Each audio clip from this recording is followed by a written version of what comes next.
Yeah, I mean it's army steaks, it's like 2 steps above Michelin tire, but like it's still meat and protein, and that's all I care about. Oh, you can marinate it for if you do a good marinade on it, you can get it tender. I mean, you can put it in salt, leave it in the fridge for a few hours, and it'll penetrate through enough to where it'll help loosen it up a little bit. It'll help break down some of those muscles. I mean, you can do a vinegar marinade, and that'll help dissolve some of those muscles and stuff. Like you can make it eatable, and it's just so horrible. I think it's it's indicative of our entire government how wasteful the military is.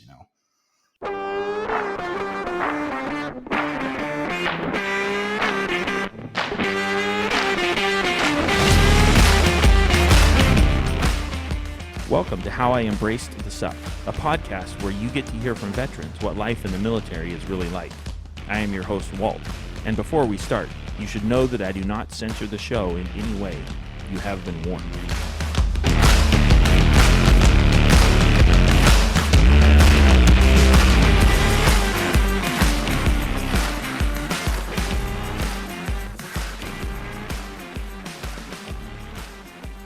And like I used to do handyman work years ago, like after the like you remember the '08 recession? Yeah. Oh yeah, for sure. Yeah. So like after that, like I'm originally from Alabama, and so me and my family, we were living down in Central Florida at the time. Mm-hmm. And after the recession happened, like my grandma on my mom's side, she's a realtor, and so she knows a bunch of other realtors because they're all in the same field, so they know each other. Right. Exactly.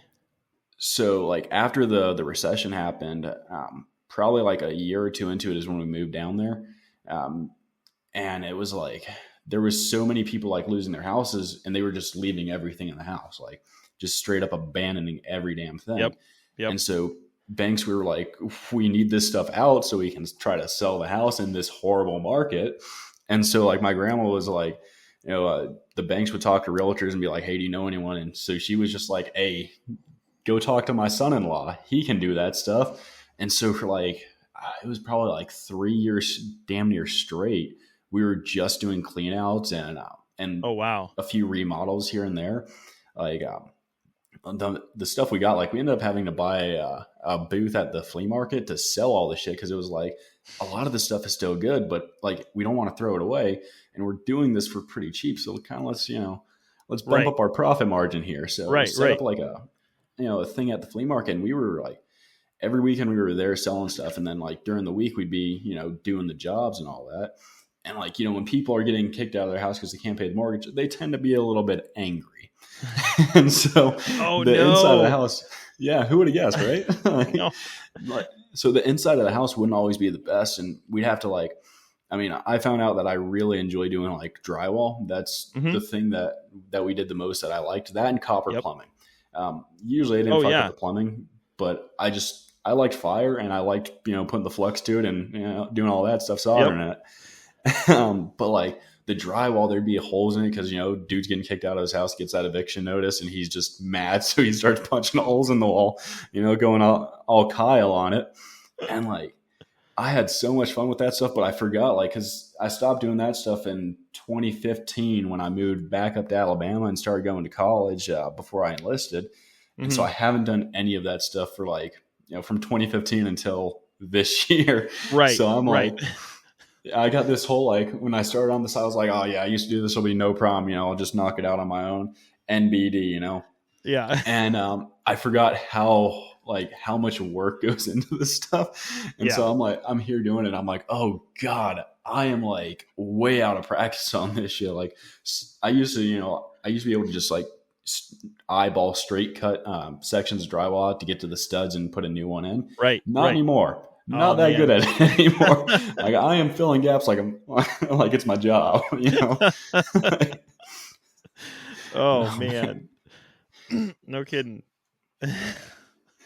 But I mean, it's coming along great here, though. This place is almost done, and I am so happy about it. Like my realtor, her husband. So my realtor is actually Bethany Baldez, one of the ladies on the sign. She's running for state rep up here. She's a really good lady, and her husband's been helping me out fix the place. And so like right now he's upstairs putting down some underlay because the floor It Right. was just so janky up there. Like, I wish I'd have taken pictures of this place when I first got in there, like into the upstairs unit. Oh, the second of the Wow. 2 upstairs units.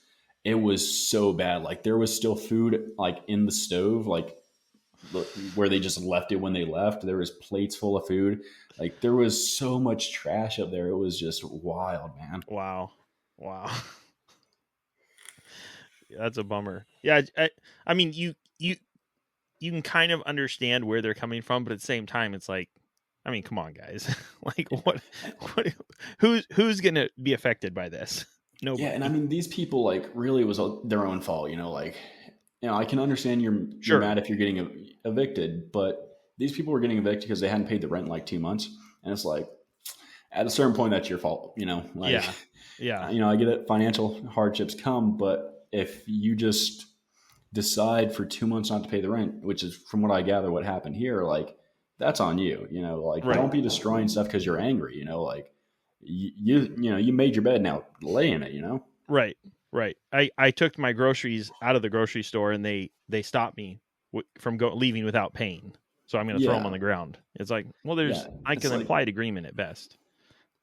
Like, it doesn't make sense, like, I'm giving you a good or service, in this case, I'm giving you a good, I'm giving you housing. Right. You agree to pay for the housing. Like, you don't have a right to destroy it because I'm like, hey, you have to leave since you're not holding up your end of the contract. Like, right.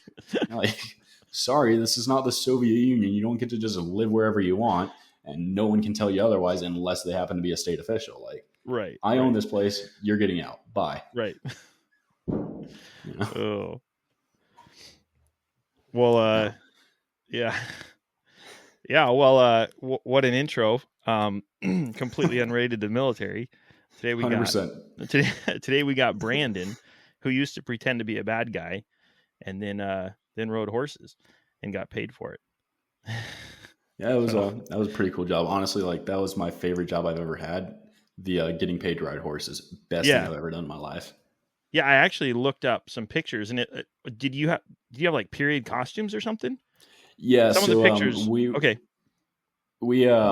for events like community outreach events. If you guys hear some banging upstairs, apologize about that. That's a dude man up there. But for like community outreach events, not all of them, depending on what it was. Like, so if we're doing a change of command, or if we're doing like certain parades, they would want us to do them, or if we're doing demonstrations at a school, we'd wear what we called the 1901s. They weren't actually 1901 uniforms. It was the 1881 pattern cavalry uniform, I think it was, if I remember right. Okay. We put those on and, do that. Every single change of command, we had to do what was called the last charge. It comes from the regiment's heritage. So the 11th Armored Cavalry Regiment was formed in 1901. And our first major operation was as part of the punitive expedition down into Mexico. So Pancho Villa, he came across the border and he did a few raids on border towns. The United States got a little bit upsetty about that. So they were like, yeah, let's send the cavalry and some dudes on old Harleys down across the border to go chase him. And so the last cavalry charge in regular military history, there was a couple in World War II that were like what we now call special operations doing it. But the last one in regular military history happened at Ojo Azules, and that was my regiment doing that charge. Yeah, it was incredible that no one died in that. Like, and I had to do a history test to be part of the horse detachment. So I read about all that stuff, and I was like, Jesus Christ, like, it's a miracle that none of our dudes got killed in this, because it was not exactly clean. Oh, the actual event? In like Mexico? The legit one, sure. Like, it was a little bit spicy. Like, that whole expedition, none of the dudes from the 11th Cavalry got killed. And it was just amazing. Like, they were going up against fairly significant, if I remember right, it was Pancho Villa's forces at Ojo Azules outnumbered us something like 2.5 or 3 to 1. And we just routed them because violence of action, all of a sudden a bunch of screaming, angry dudes on horsebacks pointing swords at you and shooting. It's got a psychological effect. A bunch of them decide to pop smoke and dip out. Well, they were effectively irregulars, weren't they? The Mexican forces? Yeah, they were. So like today we'd call them guerrillas, Okay, sure. They were doing hit and run attacks. That was really their forte. stand up, knockdown, drag out fights were not what they were right into. It's not like we're going against the Mexican army or anything. Yeah, discipline will win the day when you're face to face. Oh yeah, and just overwhelming violence. It's right. really persuasive. That's crazy. So was the 11th ACR, were they the entire force that went down there? I may have missed that if you mentioned it. I don't think so. Okay. So I believe at that time we were the cavalry component, and I think there was also an infantry unit that went down. I didn't have to learn about the whole thing. I just had to learn about our role in the dealio. But if I remember right, there was an infantry. I can't remember what size element that went down there with Pershing to chase down Pancho Villa. Right. Yeah, no, that no one died, like you're saying, with that force size difference, that no one died is pretty impressive. Yeah, and I mean Ojos, I think it was one troop, which got a horrible memory. So if I remember right, that's somewhere around 50, 60 dudes. It's about 4 platoons, and our platoons had, it was about 48, 50 dudes, I think. Okay. So that was at Ojos. It was like one troop, as I recall, and there were more of Pancho Villa's guys than there were of our guys, but they're regulars. They do not want to get in. So when you're like a guerrilla, you want to avoid being decisively engaged. You want to avoid the dudes you're fighting bringing overwhelming violence against you. Today, like if you're Al Qaeda, right, and it's Afghanistan, you're fighting it out with U.S. forces.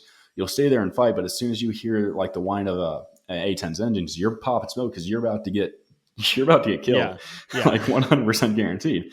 And it's the same principle back then. We didn't have A-10s in 19 whatever. I can't remember the year that happened, and we didn't have A-10s. But when you've got cavalry was considered at that time to be an elite section of the army. When you've got those dudes charging at you, and they're very good at what they do. Like they are really, really good at fighting from horseback. And you are essentially a farmer that has a rifle, or you're a highwayman that decided that he's joining this gang. You are at a decided disadvantage. So you want to get out of there. You don't want to get into this fight. It's not a winning proposition. Yeah. Guerrillas win by not losing, not by, they don't win by getting into pitched battles. Yeah, no, I mean, like even like Vietnam, Afghanistan, Iraq, like everywhere we've done counterinsurgency, it's not who wins each individual engagement. It's who can last longest. And guerrillas, as long as you don't kill them all, as long as there's somebody alive, they win eventually. And really with insurgent forces, think about it if you're on the other side of it, right? You're part of the insurgency, or you're not part of the insurgency. Say your uncle is part of the insurgency, right? And all of a sudden these dudes from another country come in and they pop your uncle. Do you really care why? Like, no, that's my family. You're going to get upset. So you're going to be you're going to be getting involved in that, even if you're not ideologically aligned. Like you might join, say you're an Afghani, you might join Taliban or Al Qaeda or one of the various, splinter groups. Just because, you had a family member that was killed in a drone strike. Right. So like our entire standing armies are not meant to fight insurgencies or counterinsurgencies, and we're not very good at it just because of the simple facts of how it works. They don't have to win. They just have to survive. Yeah. And as you pointed out, sometimes getting killed, the members of insurgency getting killed sometimes actually increases their ranks. Yep. I can't remember what was it. Was it Rumsfeld? I can't remember. But he talked about for every one civilian that we kill in the war on terror, we create, I think it was 8 new terrorists. That is, like hell, even if it's only a 2-to-1 ratio, we kill one person, even if it's, and I don't think it's just limited to civilians. I think it's, even the fighters, if you kill one and 2 more pop up to replace him, there's no way on God's green earth you're going to win. Like, right. The math don't work. You'd have to kill the entire country. Yeah, this just occurred to me, so it might be it's not really well worked out in my mind, but a similar illustration that Americans can understand is on 9/11. What, like 1,500 or 1,900 people died, something like that, and it created an entire nation of people who were maybe not necessarily eager, but at best willing to accept war. Yeah, And that exact same, yeah, oh yeah, for sure. And I also, but that same principle, that's something we can understand. But when it's in another country and we're the, I guess, invading force, you could say, for some reason we struggle to understand that principle. But when it's applied to us, we're like, oh yeah, that makes sense. Yeah. So, like I remember talking to dudes that enlisted like right after 9/11, like 9/12, they were at the recruiting station. I can't remember who it was. I remember he was an SF guy, but like there was, in his story, he was talking about his enlistment story, right? And he said when he went down to the recruiter's office in New York, where he was living at the time, there was a line out the door. Like, I think it was, the big square you see in movies, like downtown with all the lights and whatnot. I'm not a Yankee. I don't know what New York places are called. I know when I see it, but he said the recruiting office down there was just, there was a line out the door. It took them all day and they didn't even get through the whole line. Like, there were so many people that wanted to join after that. And so like, yeah, it's the exact same principle, like they killed, ballpark 2,000 of our people. And we had hundreds of thousands of guys, trying to go into the military the next day. That's just, I don't know how, like, I guess it's just that thing, cognitive dissonance a bit of it, why Americans as a whole don't understand that concept when it's applied to like Al-Qaeda or Taliban, but like, I remember I was sitting in class and they rolled in the TV and like the teachers are freaked out. I'm young, like I'm 25 now. At the time I was in pre-K, I think I was like 4, maybe 5. I don't remember how old I was exactly, but I remember they brought in the TV. Teachers were all freaked out, right? And they turn it on. And I remember seeing the second plane hit the tower, and I don't know what's happening. Like, I'm a kid. Like I'm lost in the sauce over here. My dad comes down to the school. He picks me up, gets me and my brother, and we go back home. And he's just like, "We're under attack," And it's like, I don't know what that means. I am a child. Like, I just know you're scared, and now I'm scared. And so my mom and dad are divorced, and so she was up in New York at the time. And so we're trying to call her, right? Because my dad's like, we got to make sure your mom's not dead, And so trying to get through on the phone, took all day, finally get through. Turns out she had a job interview in the tower, one of the towers that day. And she got sick. Whoa. So she had to reschedule it. And so she missed it just by sheer happenstance, And I remember cow. I remember growing up in the South after that, like everyone was like, there was definitely an Islamophobia. Like that was a thing, but there was also just a lot of anger in general. Like I remember people unironically saying we just need to nuke the whole Middle East for what they did to us. Like no nuance at all. But when you're young, you don't really have the ability to think that stuff through, like in retrospect, I see how, the realities of how it was. But at the time, everyone around me is mad. My parents are mad. My grandparents are mad. Everyone's mad. And I'm just like, we got attacked. Like, I assume it was kind of like what it was like growing up right after Pearl Harbor, like you just knew it happened. You didn't give a damn about the why. It's just, they did this to us. We need to do something back. And like, that was probably the beginning of my, my whole, like gonna join the military thing.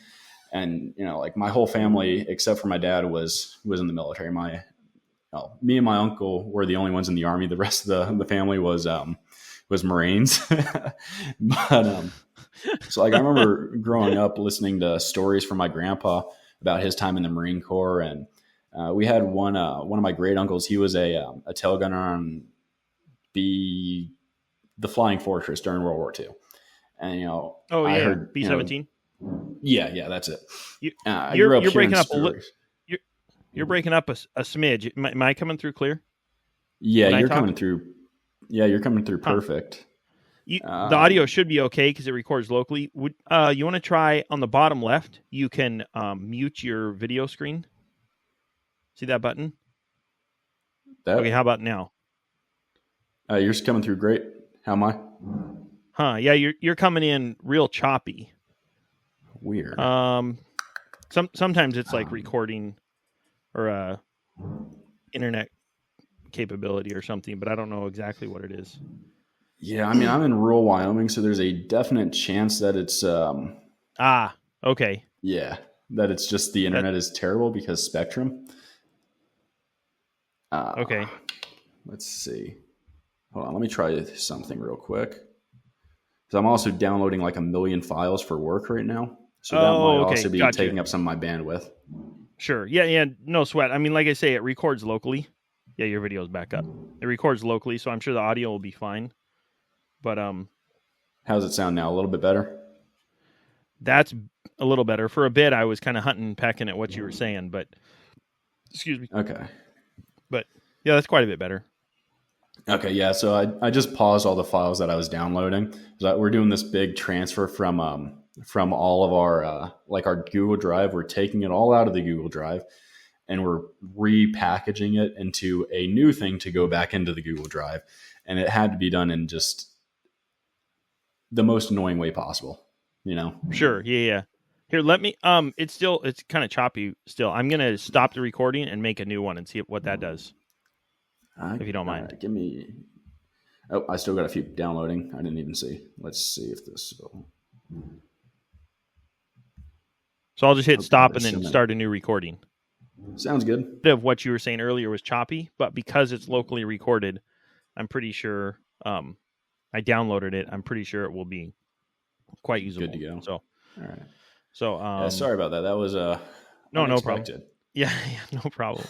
I'll just say for the listener, if you notice a break in audio, it's because we had audio issues, and that's how we roll here. So, anyways, you were saying I was picking up what you were saying about 9/11 and all, and then you were saying something about you were running around scared or something. The last thing you were talking about, I didn't catch that. So like, I didn't know what was going on and all that. The teachers rolled in the TV and like see the plane hit the tower. The teachers are scared. Like my dad comes, picks us up. I'm a kid, like I don't remember how old I was, maybe 4 or 5, something like that. But like I didn't know what was going on, so I'm just feeding off what the adults are like, and they're fucking terrified, Right. And so it's like, Dad picks us up, we go home, and like trying to call my mom. He's like, we got to make sure your mom's not dead, and can't get through because everyone's trying to call their family, make sure they're okay. Right. And so we finally get through, like after all day trying, and she's fine, but like she had turns out she had a job interview in the towers, one of the towers that day, and she got sick, so she had to reschedule it. So, by happenstance, she just wasn't there, and it was so it was like wild, like growing up. There was definitely some Islamophobia in the South after that, but a lot of it was also just people are mad, like we got attacked, Sure. And so like I remember that was probably the start of what led me down to joining the military, and it was like everyone. I remember people saying like we need a carpet bomb the Middle East, and we need to nuke it and stuff like that. And at the time, like I'm a kid, I don't know, and it just like okay, that's how you do war. And, in retrospect, like that's a horrible thing to do. That's a terrible idea. But, and so like, I remember, I think I mentioned, I don't know if it recorded, but I remember talking to a dude who enlisted right after 9/11, like 9/12.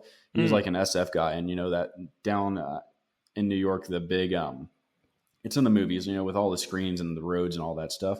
Oh, so there was like Square? a line. Maybe or something. I don't know. Okay. I'm not a Yankee. Okay. I have no idea about New York. I'm not stuff. either. Just to be clear, I've been to New York like 2 or 3 times to visit family that was up there, and right. I spent my whole time in the history museums because I'm a nerd. Right. Like he told me like it was there was like a line out the door, like just a massive line, and wow, all day the recruiters going through people, they still didn't get through the line. Like. There were so many people joining after that. And, then growing up, like my whole family was military except for my dad. my grandpa, like me and my uncle were the only ones that were Army. And I had a great uncle that was a tail gunner. You said it was a B-17. You said Flying Fortress? Yep. Yeah. So I grew up listening to those stories, and when you're a kid and you're hearing like stories in the military and all the fun stuff, it's like, oh man, this sounds like a great time. I get paid to shoot, and I get like hang out with my buddies all the time. Like, hell yeah, this is the life. And so like growing up, that was a whole thing. And probably somewhere around like middle school, I was like, you know what, this is what I'm going to do. Originally, like my one of my grandpas, he's dead now. Well, both of them dead, but this one, he was so they were both in the Marine Corps. One of them was my grandpa Tommy. He was in the Marine Corps Reserves during World War II, right at the end of it, like 1945, I think is when he joined. And he was in there for a couple of years, and then he was like, not digging the Marines. So he dipped out and joined the Air Force. And he got in he was in the Air Force for a minute. And during Korea, they were like, hey, bro, you're getting stationed down in Puerto Rico. And he's like, hell yeah, that's going to be nice. Beaches, warm weather, it's going to be great. And about like he's in the plane, and they got rerouted to Korea. So he doesn't have any summer. He doesn't have any winter uniforms, and it's the middle of December. Right. He's only got like short sleeves and stuff like that because he's going to Puerto Rico. It ain't going to be cold there any time of the year. Oh man. And so he ends up in Korea in the middle of December with just summertime uniforms. And he told me stories about it. Like I remember first time I ever saw PTSD live and in person, right, was during Thanksgiving dinner. The turkey was just a little bit burnt, not too bad. And just like all of a sudden, me and him are talking. He's just like, he just does this motion, towards his face with his hand, like someone like wafting fumes into their face. Uh-huh. And he's he got the like straight up like 1,000-yard stare. Like he's looking through me. And he's like, wow. I remember in Korea, they brought in some Marines that their lieutenant called in a napalm strike on them, and they were burning up. That smell, I never forget that smell. And I was like, oh shit, this is some real fucking PTSD shit right here. Wow. It was, but he told me stories about it all the time, and lots of helpful advice about the military. Take care of your feet will take care of you. All that stuff that I found out years later is 100% accurate. He was telling me all this when I'm in like middle school, 9th grade, early high school type, time frame. And like he was a great dude. I loved him. He was awesome. My grandpa did a lot of the same stuff. He told me different stories, more about the day-to-day instead of the war stories, because he got out right before Vietnam. He joined right after Korea and got out literally I think it was 6 months before the Marine Corps started mass deployments to Vietnam, right at the end of the advisory phase. So he dodged a bullet on that one. And he was a 0331, I think it was, a machine gunner in the Marine Corps. Okay. And, at that time, the Marines didn't really care what your MOS was. They kind of just stuck you wherever you wanted, I guess. Sure. He ended up serving as an MP at various times, and an armor. Like at one point, he was telling me about working on a early prototype of the M16, and that was just cool as hell to me. Because I'm a gun nerd. Right. Right. Like when they were doing like a testing and evaluation thing on it or something, and he was telling me some of the stories about it, and there were some reliability issues. Yeah, this was pre-forward assist. Yeah. Oh yeah, and this was when we were still running 1 and 12-inch barrels with 55 grain rounds. So those things were just tumbling right out the barrel. Like, there was not stabilization. It was he holding it 12 yards or something. 100%. Like, oh man, but the stories were great, and so that was really like I'm gonna get paid to play with guns. I'm going to get to hang out with my buddies all the time. We're going to have a grand old time. Why would I not do this job? Right. This sounds awesome. And so, kind of had it set, I'm going to join. And my headphones just died on me. So we're going to switch these over real quick. Just having a lot of technical difficulties today, huh? That's the way it goes. Oh, actually, only one of them died, so we're still good. Okay. All right. Okay. Switching to mono. But so like my Tommy, the one that was in Korea, he was pushing me to go officer, and sure. So I had, until I got into high school, I was like a straight A student, and then I got into high school and I realized I don't give a shit about school. Like, this stuff is boring as hell. Like when I put effort into it, it'd be A's, but it was boring. So I'm not going to do something that's boring, Right. I enjoying myself. And so I quickly decided that college was not for me. And then that changed a little bit at some point. But so originally, like my family wanted me to go to West Point or Annapolis, and for a while I was going to apply to go to Annapolis because I was like Marine Corps officer, like the whole family's been Marines. Let's go Marines. And ended up deciding in high school, like, officer sounds pretty terrible. You only get so much time of doing the fun stuff, and then it's paperwork. So, I'm good. So I decided I was going to enlist, and so I originally joined I actually originally joined the Marine Corps. I enlisted back. What was it? I was 17, so I got into the late entry program, and then some stuff happened. I got involved in there was a shooting incident, and yeah, and so I realized. I had one of those like profound existential experiences that make you reevaluate your life, and this is going to sound super confusing for folks at home, but like it's a personal evolutionary process, Sure. Like, up to this point, like my whole thing about joining the military was I wanted to go into some form of special operations, and I wanted to just be like the fucking Rambo, just kick in doors and shoot dudes in the face. Like that was it. I just wanted to have fun and do violence because it sounded fun and I enjoyed Call of Duty. And then after having done violence, I realized, man, shooting people is not exactly the most fun thing in the world. Sure. So I was like, you know what? I'm going to go to college instead. So I dipped out of the delayed entry program, went to college to be a cop of all things because I was like, I'm going to protect people. And then I was like, man, I have some serious misgivings about policing in this country. Like we had one instructor that was great. He was he grew up in the South as a black dude in the 60s and 70s. So he understood the problems with policing. Sure. And then he became a cop. And even as a cop, he faced a lot of that same stuff. Eventually, he became a chief of police. I can't remember where in Alabama, but he was really good. He was a big advocate of community policing. He wanted us to, like, the way he was teaching us was to be a member of your community and do what you can to help them. Like the answer is not always arrest someone, like I remember there was a thought experiment he had, like, you go to a store and for a shoplifting complaint and the owner says that he doesn't want to press charges. He wants to give the person a job. You're legally allowed to arrest the person because they were stealing. The state has the authority to press charges against them. Right. What do? Do you arrest them because it's legal? Or do you say, no, the store owner wants to help this person. Let me give this person a chance. Or if you catch a dude with weed, it was another one of his big things. Like, do you arrest the person because they have a joint, or do you take it, throw it out, and tell them not to come out on the streets again with it? What do you do? Sure. And I liked that approach. That was great. The problem was we had another instructor who was, as I recall, he was the lead instructor of the program, and his mindset was very much 1990s Waco. Like, kick in the door, shoot everyone. Like, right. Hook them and book them. Like, that is the answer to every problem. And I did not like that. So I decided, I'm not going to do this. I am going to join the Army. So we circle back here, Right. And I also had some problems with just the ivory tower mentality of a lot of teachers at the school I was at, the professors. They were, they came out of high school, went to college, went right into teaching. And they didn't understand the real world. And I just don't vibe with that too well. Like, a disconnect from reality doesn't sit well with me. Right. So I was like, you know what? I'm going to join the Army. I'm going to do something that's going to help people.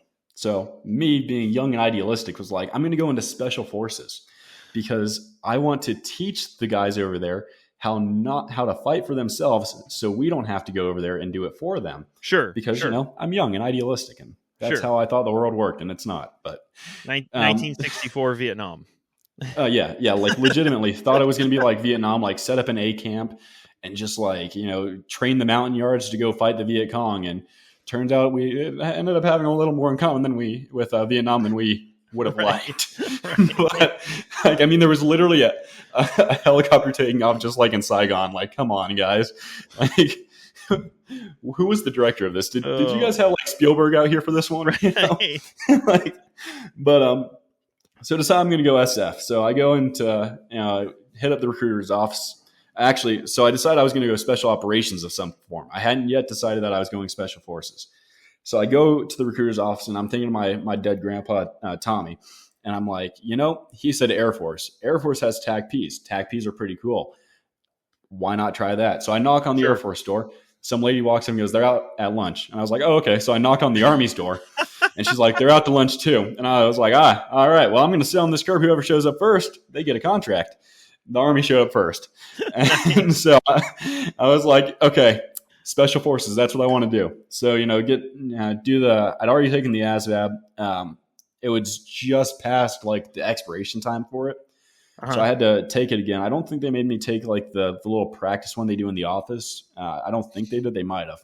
But go up to MEPS and I take the test, and the dude in the recruiting office, I think he's like a sergeant first class. He's like, do you want to know what you made? And I was like, yeah, sure. Why not?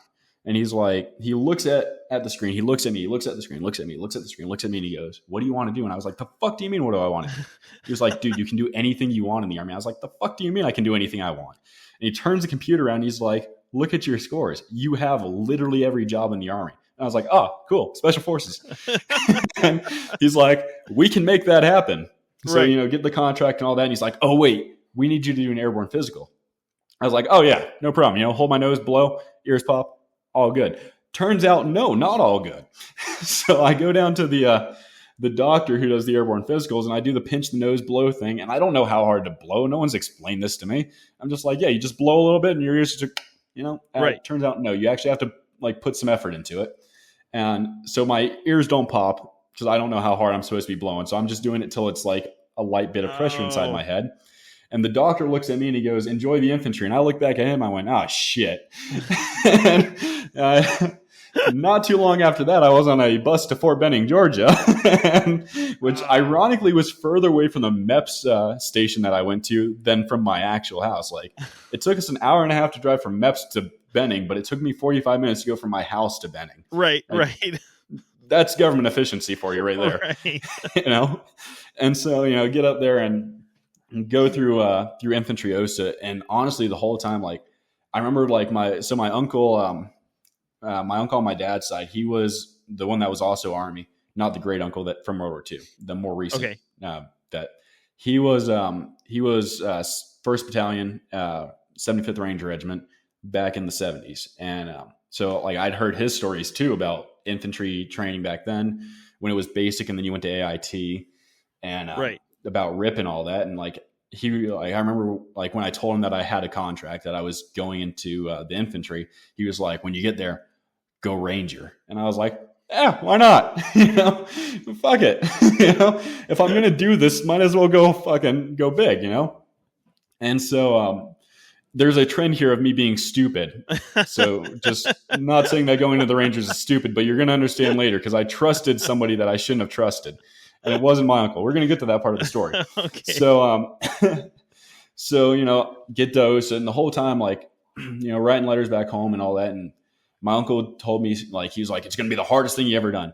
The whole time I'm like, oh, it's going to get hard tomorrow. Oh, it's going to get hard tomorrow. Like, we had a 4-hour smoke session and it sucked. Like day one, before we even like got to move our bags up to our bay, like we just got smoked for 4 hours because, why not? Then we came back down after moving our bags upstairs and got smoked again for the rest of the day. It was a good time. It was an introduction. And like, it sucked. I was sore, my neck hurt, but it wasn't hard, like physically, yeah, it was demanding. Right. But like to me, when something's hard, it's like, it makes me want to quit. It makes my head say, fuck this, I'm out.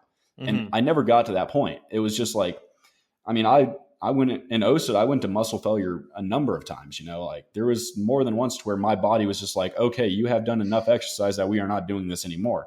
And like, I would keep trying to do the thing, but my arms would not do the thing, Right. And so like towards the end of the cycle, like, we've already done like basically everything we need to do. I think there's the last thing left is FTX, right?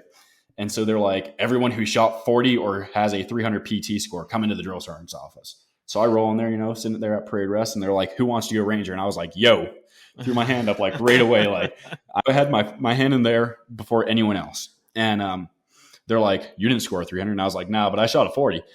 Drill sergeant. And he's like, what was your fucking run time? And I was like, I got 70 points. That's all that matters, right? That's Ranger minimum standard. And he's like, dude, first sergeant is a Ranger. He's not going to sign off on that. And I was like, are you sure about that, drill sergeant? And he's like, 100% sure. You should just leave right now. And I was like, okay, this guy's supposed to mentor me in the military way, so I'm just going to leave the office. Turns out I was a fucking idiot, because that's not at all how that works. Turns out we had a bunch of dudes in first and second platoon that had a right around the same neighborhood of scores as me. Like I maxed push-ups and sit-ups, 100 points in both those events, only 70 points on the run. So I was sitting at a 270. We had dudes that were 70 points across the board in first and second platoon. I was in fourth platoon. And they got Ranger contracts. And I walked out of the drill sergeant's office because I was like, yeah, this guy's supposed to mentor me. And, he's not going to lie to me, right? Oh. Turns out I'm an idiot, So that sucked. Ended up, got my orders to Fort Irwin. And they do this thing to where they come around and they ask everyone, like, where are you going? Like, what is your unit of assignment? Like the drill sergeants do that. And sure. 1 second. Now my other headphone died. All right, so we're back.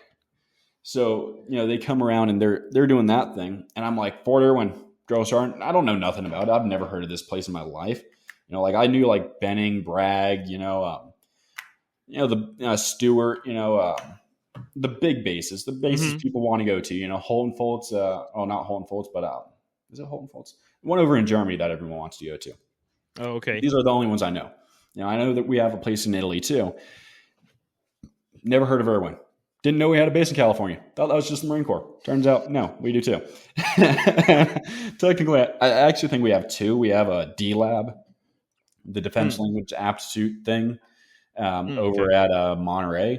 And then we also have Fort Irwin. And so they're like, dude, Irwin sucks. And I'm like, why does it suck, drill sergeant? And they're like, all you do is go out in the desert and play laser tag. And I was like, oh, there's no way that's a unit. Like, it's force comm, dude. Like, 100% we're going to be, like, deploying and doing infantry stuff and all that. Turns out, no, not at all. Yes, it's force comm, but it acts more like TRADOC. Like, we are strictly training. Right. And so I had one drill sergeant. He was a second platoon senior drill sergeant, and then he got promoted to first sergeant for the company. Great guy. He actually gave me advice on where to go eat after I graduated because I wanted a steak. So right, that is my go-to meal after anything. It is a steak. But so he was like, "Hey, man, I know you. Like, I've heard you talking about wanting to go special forces. This is a good opportunity for you. It's going to teach you a bunch of stuff. You're going to be able to hone your skills there because you're going to be training a lot. So just look at it as a positive. Plus, you're going to learn how the insurgents operate." And I'm like, oh, that sounds great. Like, he made it sound like I was also going to learn Arabic, which no, not how that happened. And so I get out there and it's just like culture immersion was not the word of the day. No, like, and I'd heard some stuff like Googling it after I knew where I was going, and I was on Christmas block leave, and some folks were like, yeah, you live like an insurgent the whole time you're there, and you have a fake personality and you get beards and you get fake, like all this stuff, language training. And then other folks were like, you learn how the Soviet bloc militaries operate, and you operate in that structure, and you have a fake rank for that structure and a fake identity. And turns out all that's horseshit. Like, not at all. So I get out there and it's literally just set up just like any other Army unit. I think we were just scaled down because, it's small. And we just do things. We just do regular Army stuff, but just not overseas. We just do it in the same place every year, 11 months out of the year. I think there's 11 rotations a year instead of 12. But so just doing that, and it was a lot of like, honestly, it sucked a lot. It was a lot of like, you've heard of hurry up and wait. Oh yeah. Yep. That was our speciality. Like, hey guys, we're going to the field. All right, cool. We have to have the vehicles loaded up by 1000. All right. So we're there at like a 05 because, this makes sense. And then the HEMETs don't get there until 2 in the afternoon, like 1400. Like, well, glad we had these things loaded at 10 when we were supposed to. Right. And so we finally get them loaded and we're finally getting out to the training area. It's like late as hell. So we can't actually even do anything that day besides set up our TAA. And then from there, it's just like, most of the time it was screen lines, just doing observation of enemy movements and stuff like that. There were some hilarious stories. Like, I remember I'm like, it's maybe like my first or second rotation, right? I think it was my second. So I'm sitting up. I'm the driver for my track. So I'm sitting up in the driver's hatch, and I'm doing my thing, just sitting there on this ridge line. And my squad leader's like, "Hey, come here." So I pop my head over into his side, crawl back and hop up in the turret. I'm like, "Hey, what's up, Sergeant?" And he's like, "We're here." Points at the map, and he's like, "We're going here. This is the route we're taking." I went, "Sergeant, that's kind of retarded." And he goes, "Why do you think that's retarded?" And I was like, "Well, there's a ridge right here. If we go behind it, we're concealed from everyone looking at us, that anyone that might want to see us. If we go in front of it, everyone's going to see." And he's like, "That's what I said to the LT. But you know what the LT said? I'm the LT." I'm like, "Oh, all right. I see here. I see how this works." And he kind of had as being a fucking idiot was kind of his specialty. He was very good at it. I remember there was one time we're sitting in a Humvee doing a thing. We're up on the what was it called, the big thermal optic, LRAS or something like that. So we're sitting up there and we're looking through and we're scanning for any heat signatures of people or vehicles moving towards us. And all of a sudden the radio fires up in the Humvee, and it's the LT. And he's like, "You got dismounts out there. You need to go see them." And so, the squad or my team leader, he's like, "Hey, Williamson, you see anyone?" I was like, "I see black. There is no heat out here. This thing is a thermal. Unless they are like the Predator, I am going to see them." And he's like, calls back to the LT, and the LT comes back and he's like, "No, there's definitely people out there." So team leader hops up, takes a look, and he's like, "There's not shit here. What the fuck is he talking about?" Goes back down. LT's really mad at this point because he sees people. I gave an order. Yeah, well, he sees them and he knows what he's talking about, and he's got a bachelor's degree, so he's essentially a genius. And so he makes everyone in his track dismount and go walk a couple miles to go see these people that he thinks he sees. I think it's like a mile and a half, something like that. Way further than it should have been when the dudes with the thermal are saying there is not a thing where you're saying there's a thing. Right. Turns out the dismounts that he saw was a traffic cone on top of a rock. That was his dismounts. Like, way to go, LT. You are the pinnacle of human perfection. So it was fun. And, oh boy. And it was just that type of stuff all the time. And screen lines were constant. Like every once in a while we'd have a fun rotation, where we'd be the terrorists. We'd be BFBI, BLOS for something.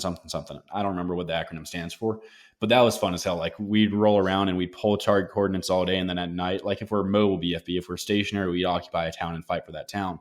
But if we're mobile, we'd roll around in these just janky pickup trucks and we'd pull target coordinates all day for various TAs. And then we'd roll in at night and we'd just waste them, and it was beautiful. I remember there was one of those to where in one night of doing that, my troop was credited with killing a brigade and a half worth of dudes, in this simulated fight. And it's just like, this was just so much fun. I remember like me and one of my buddies, we sat up for like all day. Like we didn't get any sleep because we were like, this is an aviation TA. It is so incredibly soft. Like there's not a single infantry dude here. Like we had eyes on it. We did the recon. Like none of these people really look like they know what they're doing. So we're like, we're just going to roll through their Rambo style. And so we spent like all day long just repacking over and over his backpack with, his assault pack with ammo. Cause he was the saw gunner for us on this rotation. And so we were trying to figure out the perfect way to have it lay and, the perfect tension on the zipper so that it would just flow from the bag through the gun and just no hiccups. Oh. We ended up getting it, and he burned through that whole fucking bag full of ammo. It was beautiful. It was so fucking great, man. Oh man, it was a good time there. But that was like one of the few good experiences of doing that, like one of the few enjoyable times. Sure. I mean, like, I'm probably one of the other most enjoyable times from like actually doing stuff in the field when I was with 211, when I was with my troop was, I was driving for the platoon sergeant because his usual driver was home on leave getting married. And so you're not supposed to do it, but we smoked in the vehicles because my platoon sergeant liked to smoke and I smoked a lot at that time. And so we're chain smoking. So I'm going down the road in this, the vehicle, it's it was a 113 armored personnel carrier that was Viz modded to look like a Russian BMP-2. So I've got a cigarette hanging out my mouth. I've got a Mountain Dew can with the top cut off shoved into like where the parking brake thing is next to me. And I'm just going down the road. It's bumpy as hell. I'm bouncing all around. Cigarette hanging out my mouth, just like chain smoking this thing, just like a construction. Like you've seen the dudes on roofs doing construction that have a cigarette in their mouth the whole time. Right. It was like that. And I'm just pouring sweat because it's like 115 fucking degrees out. And I'm smoking my, the platoon sergeant, he's in the turret, he's smoking. And all I hear over the intercom is him just bitching up a storm about the LT and his stupid decisions. And I'm down there and like, I feel like it was like something out of Fury. Like I'm just like going back over the radio and like at this point we've just kind of dropped for the time being rank and all that stuff. And we're just fucking going on because everyone in the vehicle is just so angry at the LT with his horrible decision making. And so there was probably like, it couldn't have been more than about 10 or 15 minutes of just straight nonstop bitching from us. But it was just so beautiful. It's for some reason, it's one of my fond memories, you know, like, I don't know why. I just enjoy that memory. Yeah. I remember a camaraderie of suffering. Oh yeah. And like, there was a few of my buddies, like we got along really well. Like the whole, like, you're going to be best friends with everyone. Turns out that's a lie. At least in my experience, it was. I had like 4 dudes that I was really close with. I mean, I still talk to my platoon sergeant every now and then, you know, He's a good guy. But like, I was really close with a couple of dudes in my my platoon. Like we, you know, spend every day after work when we weren't in the field just getting wasted. It was a good time, you know. Hung out a lot, complained a lot, and you know, really we did just build like a rapport because we all were going through the same type of thing. You know, there were some dudes' personality didn't jive and all that. I actually ended up with a lot of friends from the tankers, which was unexpected. Like a lot of my really close friends ended up being from our so in our Mibben we had it was Fury Troop and Hog Troop, and a lot of my friends were from Hog Troop, which was my Mibben's tanker troop. They were great dudes. Like those dudes, man, they party. Like I remember one of them, he made one night he made jungle juice, man, and I didn't know what the hell that was. Like, you know, we were having a party over on our end, me and some buddies from my platoon. And, you know, we ran out of beer. So we're like, hey, let's go over here and talk to, you know, our buddies. Like, you know, let's join the parties up. Go over there. And he's like, hey, man, try this jungle juice. I was like, the hell's jungle juice? And he gives me the list. And I'm like, oh, man, that sounds wild. And this is like right before I'm getting out. So we're kind of jumping around here. This is like, I think 2 or 3 days before like I ETS'd. Oh, wow. Okay. So this is kind of awesome. My going away party at the same time. And so I remember the first cup, I remember the second cup, I remember some of the third cup. And turns out, from what I got told later, I drank about 5 cups of this stuff, and then the cooler was empty. And I just started reaching in the bottom and grabbing the fruit and just shoving it down my throat. Like the next thing I remember is I woke up on the floor of my barracks room butt naked. And like I'm in the bathroom just like hugging the toilet. And I look over my shoulder and I see my roommate, and he's looking down at me and he goes, I don't need to pee that bad. And he turns around and walks out. And I was like, oh, I should probably go in my room. So I crawl, like I straight up low crawl from the bathroom into my bedroom. And I just like collapse on the bed, just dead. Wake up the next day, killer headaches, just worst hangover I've ever had. Wow. And go downstairs to have a cigarette. And there's a dude there that was at the party the night before. And he's like, hey, man, MPs are looking for you. And I was like, the fuck did I do? And he was like, I don't know. I was like, what did you tell him? And he was like, I told him you lived with the 916 over in the Pogue barracks down the road. And I was like, my dude. And then I was out of the Army, and I've never figured out what I did. Oh, no. Like, it was beautiful, man. Like, there was, like, I remember, so, like, how I got over to horse attachment was we were on a screen line, right? So we're up on this ridge line. We're overlooking Dolphin Pass.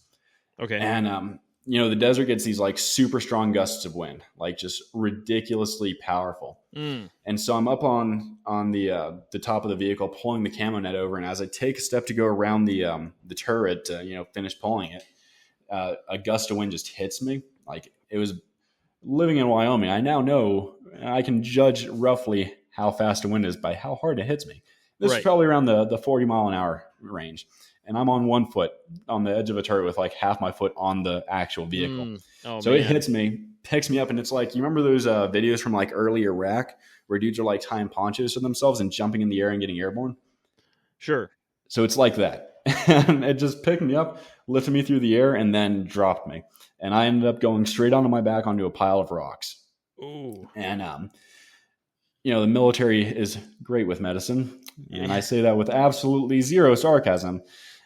So I go into the, I get up, the next thing I know, I don't realize that I lost consciousness until later. But Sure. I remember my squad leader peeking over the edge of the vehicle because apparently I went and yelled shit when I hit the ground, very loud. And so he peeks over and he goes, "Are you okay?" And I went, "Yep." And he's like, "You dying?" And I was like, "Nah, I'll be all right. Just give me a minute." And I ended up getting up and I crawled on top of the vehicle and my back was just killing me. I'm like, "Hey, Sergeant, I need to see the medic." And he's like, "All right, when we get back to the TA, go see him." So I go see the medic and, I'm like, "Hey man, I fell off the vehicle, back's killing me." He's like, "Here," and hands me 2 Tylenol. Yeah. I'm like, quality. Yeah. And he's like, "You need to explain to me why you need this Tylenol." Yes, this is the military healthcare I've heard so much about, because I haven't used it up to this point. Like I haven't gotten sick, I haven't gotten hurt, and by some miracle. And sure. So this is honestly like 3 or 4 months into being at my unit, so it's pretty soon into it. So my back's just killing me. I'm like, I got to go to the doctor. So when we get back to post after we roll in, make an appointment, and they're like, "Oh, it's just cervical strain. You just tweaked a muscle when you fell. Nothing big." So for 3 months, I'm hunched over like the Hunchback of Notre Dame, right? I am like curved. Remember one day we're in the motor pool, my squad leader comes up to me, he's like, "Hey, just stand up straight." I was like, "Can't." He's like, "You really can't." And I was like, "Not unless you get behind me, grab me by the shoulders and start pulling. Like, it ain't happening." He's like, "Is that bad?" And I was like, "It hurts bad." And so he's like, "Okay, go back to the doctor folks." So I go back to the TMC, and they're just like, "Oh yeah, here's some ibuprofen, some 800 milligrams. This will fix you right up." It did not fix me right up. And ended up, going out on another rotation. And at this point I'm on profile because I'm barely able to walk. And they're like, "Okay, well, you're going to go over here with the cooks." And I'm like, my profile specifically says I can't go to the field because I can barely walk. And they're like, "Yeah, it's fine. You're going to go." So, okay, whatever. So I go on KP and I'm just dying the whole time. Like picking up a pan was so painful. Like, wow. I almost passed out carrying a water jug. It just hurt so bad. So we get, I'm like, I got to go back to the doctor. Like something is really, really wrong. Sure. And so they load me back up in the LMTV when we're rolling back in for refit. Like halfway through, they'll give you like 2-3 hours to go, shit, shower, shave, all that stuff. And so we're rolling back in, and the roads are not exactly smooth by any stretch of the imagination. So we're bumping along, and it's so But to make painful. up for it, there's no suspension on the vehicles. Exactly. It's it is worse than riding a horse and buggy along the Oregon Trail. Right. So it's like, every single time there was a shock, I just got this like excruciating pain shooting through my back. And I remember I had going through my head, like, I'm just going to jump out of the back of the truck. I'm just going to go out head first. Whatever happens, happens. I die, fuck it. The only reason I didn't was because I was in so much pain I couldn't move. Wow. Like, it was not great. And so they were like, "Okay, well, we can't use you." After like 1 or 2 more rotations of this happening, they're like, "Okay, so maybe you're not really okay to do infantry stuff anymore." I'm like, "Oh, really? No kidding. Amazing." And this is after like being depressed because I am in constant excruciating pain. So like, "We're going to send you to Horstead." And I was like, "Okay, that sounds good. I've heard it's a thing. I heard they ride horses. That sounds pretty fun. Let's do it, And so at this point, I'm like able to start picking things up again. I'm back up to about 40 pounds I can pick up without passing out. So get to Horstead, and like, at first, I'm not doing really anything physical. It's just, we had all the hay where it needed to be, so didn't have to worry about that. Like, the most I'm doing is moving a hay bale 2 feet into a wheelbarrow, moving over to horses and feeding them. And so we're riding horses and all that, and start to feel better. Like, I'm taking it pretty easy. I'm not doing anything very physically strenuous. And horse attachment PT was laughable. Like, we'd go to the gym and it was 2 hours of cardio, and ended up just everyone sat on a bike with their phone and just scrolled through Instagram, just like going at just enough of a pedal that the bike registered that you were pedaling. Right. And it was super pathetic. It ended up getting like, they got mad at us for that later on, but at the time, that's how we did it. And, but it was, once I got to horse it, like started to feel better and all that, started to work my way back into things. And, it was a lot of fun doing that. Probably like, I think I was probably about 2, 3, maybe 4 months in, learned how to pack mules and all that, and starting to get pretty decent at riding horses. Like I know how to, like, I'm not falling off. I'm not like, I don't have my heels going in the air. My seat's pretty good.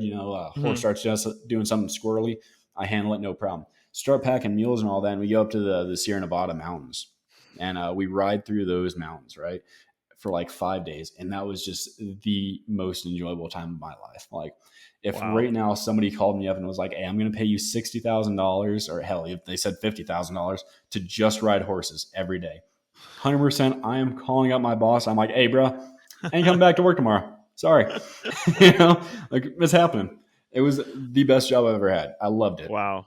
And so we did that, and ended up a bunch of the guys, like, horse attachment was actually like what I expect the military to be, like a very close knit group. Like, we cracked on each other constantly, like made jokes, but we'd at least once a week, we'd drive like 30 miles away down to Barstow to go eat at a restaurant, like we'd go down there just to hang out as a group. We were all really close. So we'd take trips together for events and all that. So, we're in a car for hours on end. So we have to get, friendly with each other.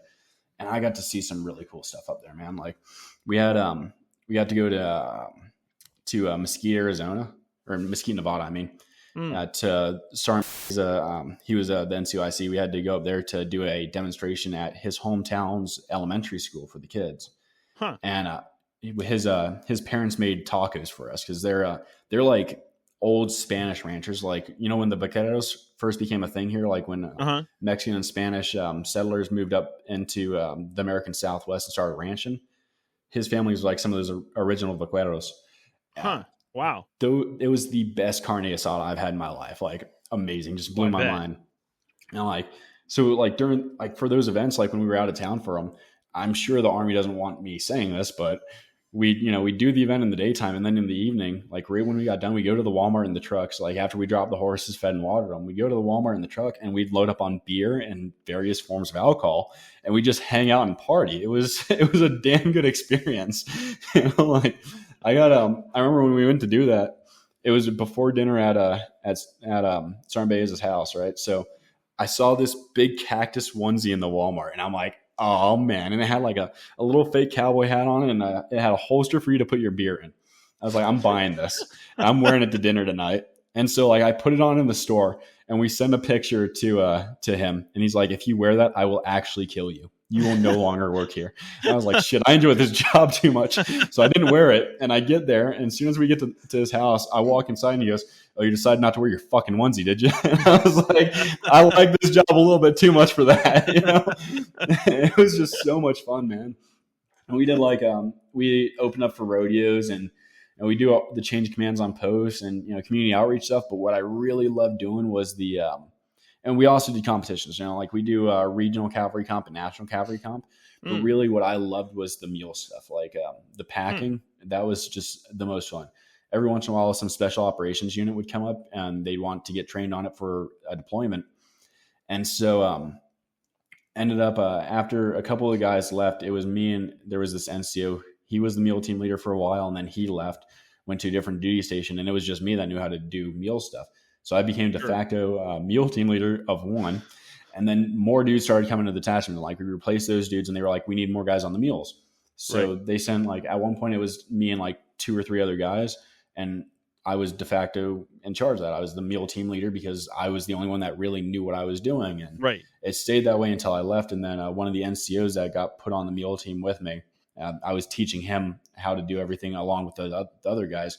He took over after I left. But for a while there, like, me as like an E3, I'm in charge of people. Like, it was very different than like conventional military structure, It was based off of your ability, like if you knew what you were doing, it didn't matter what you had on your collar, you know, because we wore polos. We didn't actually wear like OCPs to work. So I was wondering. That'd be a great. Just the mental image would be hilarious. Yeah. So, oh damn, I wish I'd have brought it over, but I have. I'm moving from one of my units into the basement unit because it's huge, and I like having a big house. And if I own the place, I'm going to have the big one. Right. You know. Right. But we had baseball hats and polos that we wore every day, and boots and jeans. I was wearing my whole time at Horstead. I only wore Wrangler MWZs because I found out real quick that Levi's put your wallet too low to be comfortable in a saddle. So I got the Wranglers because they had slightly higher. They were designed for riding horses. Right. And so I wore those, wore my Ariat boots, and every day we were just in polo shirts. We also had a t-shirt that we could wear. Most of us saved it for Friday because we weren't actually allowed to go out and do things in it.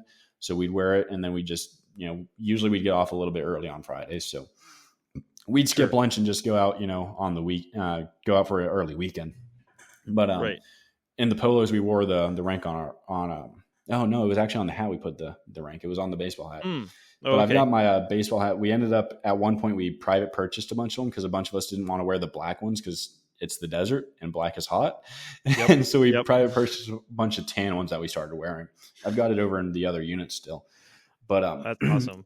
It was all based off of ability. So like the more you knew about how to do the horse stuff, the more responsibility you got at the attachment. I remember prior to me leaving, there was the LT that took over for the OIC, the captain that was in charge when I got there. He didn't know a damn thing about horses. Like he was lost in the sauce, and he would. At that point, me and Ferguson, we were the senior most people there. She was a amazing horseman. Like she could ride like no one's business. But he would come up to me or her and he'd ask us questions. Like there was a number of times when he came up and he was like, hey, well, how do we do this? Or he'd be like, hey, I want to do this way. And I'd be like, no, that's retarded. We're not doing it that way. Let's do it this way. And he'd be like, is that better? And I'm like, yeah, this is why your way sucks. This is why this way is less sucky. He's like, okay, so we just do it that way. Found out, I got told after I left that he kind of got to be more of a my way or the highway type of guy, but sometimes it'd be that way, Yeah, you're an E3 acting like you're an E7 or an E8. It was fucking beautiful. You're all crusty. Oh, I was so salty. Like I was hilarious. Even when I was like, dude, when I was a new private, like when I was brand new, I was already like super salty, like not experience wise, just like worldview wise. I was just like super like jaded and just like, this is retarded. Why are we doing it this way? Why don't we do it this way? I got in trouble for that a couple times, but whatever, it happens. And I remember one of the most hilarious things that happened is we had the commander of the regiment. Him and the sergeant major of the regiment, they'd come down once a month after rotation was over. Horstead, we didn't go on rotations. We stayed there and we did horse things. But after rotation, they would come down and they wanted to learn how to ride horses. And so someone had the genius idea of putting me with the lieutenant colonel in charge of the regiment. And the first thing he says to me is act like I'm one of your brand new guys who doesn't know anything. I was like, are you sure you want that, sir? And he's like, yeah, if you would do it to a new guy, do it to me. Bet. Like 100% bet. Like I've got a thing about officers at this point in my life. I've seen enough of them be stupid and make terrible decisions. I'm going to take all this pent up anger out on you. So enjoy. Oh man. And so like he came down and the first day, like got him saddled up, taught him how to saddle. And that was pretty easy. He wasn't screwing anything up. So, just smooth sailing. Get him on the horse in the round pen, show him how to groundwork at first and then get him on the saddle and have him start going in circles. And immediately he starts screwing up and I'm just like, put your fucking heels down and just yelling at this dude, just going off, knife hand, spittle flying, like everything just raging. And do this for like an hour. And finally he's like, we get done. He hops off the horse and he puts his hand out and I'm like when he gets off the horse, I'm like, I'm dead. I am about to get an Article 15 at best. Like I'm going to be on weekend duty from now until the day I die. And so he gets down, sticks his hand out and I'm like, here it comes. This is the knife hand. And he goes, I appreciate it. And he reached out to shake my hand. Like I thought it was just like that knife hand coming up low, to get me under the chin. And no, he was just trying to shake my hand. And he's like, I really appreciate it. That was very helpful. And I was like, all right, no problem, sir. And he came back for right after rotation for the next 3 months. And he wanted the same thing every time. And I was like, wow, my God, this is a dream come true. Like, I get to yell at an officer. Awesome. It was just great, man. Ended up so like doing the mule stuff. Someone had an idea that we should be taking the horses and the mules out on rotation, and I don't know if they ever did it. By the time I left, like we hadn't done it yet. But so I had to teach a bunch of dudes how to do like basically the whole detachment, how to pack the mules, how to do high lines, for you to tie your animal up to, all that sort of stuff. And I had to get them good at packing because you're going to be going up mountains. Like, right. I do not want this stuff falling off, and I don't want you running around trying to scavenge it up and repack it on a mountain. I've done that. It sucks. Like we had on the first mountain trip that we did to the Sierra Nevadas, one of the teams. So me and the sergeant that was also on the mule team, we were on one team because big brain, we don't want to deal with idiots that don't know what they're doing. So we're going to do it together. And the other idiots are going to do it on their own. Well, it turned out the other idiots screwed up, and they spilled their stuff all over this narrow trail. So we're on a trail that's barely wide enough for two people to stand on, like, on either side of the animal. Like, like you can have one guy on one side and one guy on another side, and you are at the limit. If you take a step back, you're falling. And so we're on the side of this thing, packing. Me and the sergeant, we're repacking these guys' mule because they're just screwing it up every time they try. And I didn't want anyone to go through that on a rotation. So I was like, you know what, I'm gonna get you guys good. And ended up one of the things they were like, oh, we need javelins. We have to take javelins with us. I'm like, how do you put a javelin on a mule, right? Like it doesn't really man-tee up well. If you've got the module on the side that you aim through and all that, and you've got the tube. So how do you do this? So what we ended up figuring out was you pack the mount. I spent a whole day just trying this stuff out, just trying different knots and different layouts to get it right. Sure. And figured out what the best thing to do was to take a couple of like, there's like they're like hooks, and they have like I guess they're like toe straps or something. But to get those and just like put them back together with a slide keeper around the javelin, and use that to hook into the rigging on your pack saddle, and then just manny up the aiming module separately and tie it down on top of the mule. That was the way to do it. And so spent a whole day figuring that out. There's a picture of me standing beside the mule after I figured that stuff out. It is one of my most enjoyed pictures from that time in my life. And the mule's like, finally. Oh yeah, because it was standing there all day. Like there was a solid like 6-7 hours to where that mule did not get to move. Wow. So it had. I'm sure it was very happy when the workday was over. Right. Yeah. Well, yeah, because those javelins, they're like, aren't they 3 feet long or something? Maybe 4? Yeah, I think it's something like 3.5, 4 feet long. They're big if I remember units. right. That's yeah, crazy. I mean, I can't remember exactly. Like I got out in 2019, so it's been however many math years that is, because I'm not good at numbers. But it's however long 2019 to 2022 is. I think, what is that? Yeah. 4 or 5 years, something like that. No. 3. 3 years. Yeah, see, I'm really bad at math. Math was my weak suit. But knots, just not math. Oh, yes, I know knots really well, and all of my exes have loved that. But so I forget a few things because it's been a few years, and really I didn't use javelins that much when I was in anyways. Like I think I used them besides mule packing like 4 or 5 times total. And it was like the laser ones, like the miles ones, to blow up a vehicle. And hell, even that, I didn't actually ever shoot it at another vehicle. It was just you're sitting around in the TA with nothing to do, and your team leader's like, hey, let's learn something, Sure. Like we didn't use them too often, really. Sure. Huh. Yeah. That's crazy. It was a hell of a time though, man. Yeah, no kidding. What a career to go through all that. And kind of a lot of really non-normal military experiences. Oh yeah, like I was so the dude that taught us how to mule pack, he's big in the cavalry reenactment world. I don't know if he wants a name put out there, so I'm not going to, but really good dude. He is awesome. I love that man. He took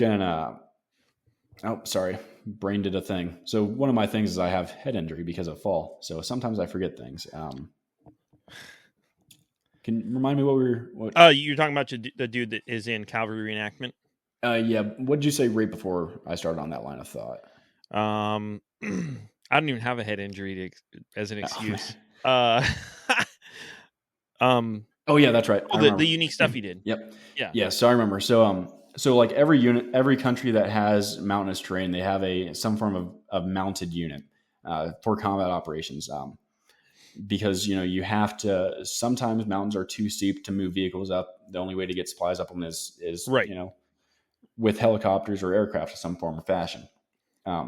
So he was a big proponent of the U.S. military needs to establish a force kind of in line with what the Horstead was, the mule packing side of it, that has the ability to do combat operations, that can get up there and set up LPOPs, set up Sure. various positions. Like you could send a dude with a sniper team up with those guys to set up in a really remote area where no one's going to expect them, stuff like that. And I mean, I agree with him. Like, if we're going to have, like, we have a military, right? We should have that capability, I think. Like, I don't support spending more on defense, but I think we spend too much already. I think there's a lot of space to trim the fat, but I think that would be beneficial, especially since the United States does have some pretty serious mountains. Like, I mean, 30 miles from here is the Teton Mountains, and they're not exactly tiny. Right. You have we have enough of that stuff that I think it would be beneficial for the military to have that, even though I don't want the military spending more money. Like, I would really, there's a lot we could do. Like, so I remember coming back from rotation, we had to take, you have to turn in like the utensils and stuff and the mermites that they give you, the cooks give you for like serving your dudes, hot chow. So we're turning that in, and I remember seeing them just throw away cases of steaks, like literally just, and like, it's not like there's like 5 or 10 steaks to a case. It's like, I think there's like 40 or 50 steaks per case, and they're just throwing out like dozens of them. Like, there's waste. There's plenty of waste that we can trim the fat and, shift funds around. Hell, I mean, if I was in charge of it, if I got to decide how the money was spent, like, there would be a lot less waste. And really, I think there's some serious reductions that could be done. If you cut out all that, then units, because really what it is, it's that whole government thing to where if we don't use the budget now, we don't get a bigger budget next year. That type exactly, 100%. And that's such a flawed system because it encourages exactly that. It encourages the cooks to throw out cases of steaks. And I remember I asked them, I was like, why don't you just give it to us? Like, we'll take it back to the barracks, we'll grill it up, and we'll have a party. They're like, oh, we can't do that. It's already been in the field. It has to be thrown away. We can't take it back. That's retarded. That's so stupid. Like, it's been in a freezer the whole time it's been out here. Right. What is the possible downside? And it's steak. Yeah. I mean, it's army steaks, it's like 2 steps above Michelin tire, but like, it's still meat and protein, that's all I care about. Oh, you can marinate it for, if you do a good marinade on it, you can get it tender. I mean, you can put it in salt, leave it in the fridge, for a few hours, and it'll penetrate through enough to where it'll help loosen it up a little bit. It'll help break down some of those muscles. I mean, you can do a vinegar marinade, and that'll help dissolve some of those muscles and stuff. Like, you can make it eatable, and it's just so horrible. I think it's indicative of our entire government how wasteful the military is. I'm just not a fan of that. But I think that it would be a good thing for us to have some form or fashion of capability like that. Like, one of the guys in the group chat, he said that they had to rent those. They had to rent mules and packers from the Afghanis when he was overseas, right?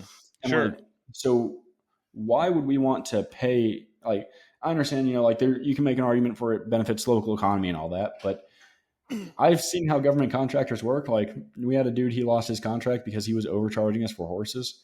We got a horse from this dude, and it ended up going lame. Like, the first month we had it, like, I think 2-3 weeks into having it, and it was never able to be ridden again. I was the last person to ride the horse, and it was for a demonstration for the vet to see if you'd ever be able to ride this horse again. And got on the horse, and like, he was favoring one side so heavily at just a walk that it's like, this horse cannot physically do the work we need him to do. Right. And the horse trainer sold it to us because he knew it was a bad horse, and he knew that he would get it sent back to him most likely to get retrained after we got it healed up. And he paid nothing for it, and he charged us, I think it was $1,200 for it. He paid, I think we found out that he paid like two or $300 for the horse. Wow. So, like he just gouged the shit out of us on it. So if they're doing that stateside, I guarantee, like, just because they're in a third world country, the Afghanis aren't stupid. Sure. They figured out at some point, I 100% guarantee they figured out that you can charge the military a lot of money and they're going to pay it. So those packers that they're hiring for, they're definitely making a killing off of it. So yeah, it might help the local economy, but if we to ignore the whole should we be there, should we not be there thing, because I don't think that we should. I don't think we should have been in Afghanistan. I think the mission was ill-defined and destined to turn into what it turned into because of the politicians, the military industrial complex and Bush and all them. But if we're going to be there, like, just given that for granted, wouldn't it make more sense for us budgetarily to have a unit or some form or fashion of capability built into the military that can handle that, so we're not paying absorbent amounts to local forces to do that for us? Yeah. It makes sense. It's kind of like the difference between renting and owning. If you're somewhere for a short time, if you're in vacation in a town, it makes sense to rent a car because you're going to be there for a week or something. But if you're planning on being there for a while, or maybe a house, like a vacation rental. But if you're there for 2 years, you should probably buy. So if we're in a country for a month, it kind of makes sense to rent to pay locals. But as it turned out, if you're there for 20 years, maybe have some units that can actually do this, and then we control all the aspects. Yeah, more of the aspects. Even so what a lot of people don't know is that federal law enforcement was over in Afghanistan. So I have a buddy, they were in Afghanistan and Iraq. I don't know if they were ever in Syria or any of those places, but I know for a fact they were in Afghanistan and Iraq. There was the DEA was operating in Afghanistan for counter narcotics proliferation. Sure. And there was FBI HRT guys that were in Iraq. I have a buddy of mine that was with Second Bat over in Iraq, and he confirmed that. He told me about some of the stories about those dudes. One of them actually got injured on a raid that they did. But that's a sidebar. But we've had federal law enforcement go overseas for this, for these wars. Border Patrol is a federal law enforcement organization, and they do have a mounted unit that does that type of stuff. So why, even if we don't want to build it organic into the military, right? Even if we don't, hell, actually, even the Marine Corps has a mountain packer school, So if we already have that organic built in, but we don't have a unit that's dedicated to it, whatever. So even if we don't want to build an organic unit inside the military, that's what their job is, to do that thing. Why not just send over Border Patrol and have them do it? Give them a rotation. Like, here, for the next 6 months, you're attaching to this ODA. You're going to go over, you're going to carry their shit up this hill. And that's your whole existence. Have fun. Go ahead. Sorry. I was just going to say, to me, that sounds smarter than going out and paying however the ungodly sum that we definitely paid to the local forces to do that was, you know? And besides that, think of all the cool movies that could be made about it. Oh man. So that was, so I remember, I didn't mention this earlier, but one of the big influences on me joining was, I saw, so Generation Kill, you remember that show, right? Yeah. So that, and also I heard stories about ODA 595, which was the horse soldiers. They made a movie about them. They actually played that for free in the base theater because propaganda. And, so, 100%. That movie came out, and they made a big announcement on Post that this movie is in the theater. You can go watch it for free for I think it was 2 weeks that they had it for free. Right. And it was all about just get the guys in there, get them motivated, and be like, oh yeah, this is cool. The Army's great. Right. And, right. But that really kind of influenced me. I saw the camaraderie in Generation Kill, and I saw dudes like Rudy Ray is in that show. He played himself, and Rudy is, he's a badass, and so that was inspiring as hell to me. And then the story about these SF dudes on horseback, over in Afghanistan, taking the fight, to Al Qaeda with indigenous forces. To me, that was just amazing. This is the stuff we were doing in Vietnam, A teams rolling with Indig forces. And that really inspired me to want to join the military, and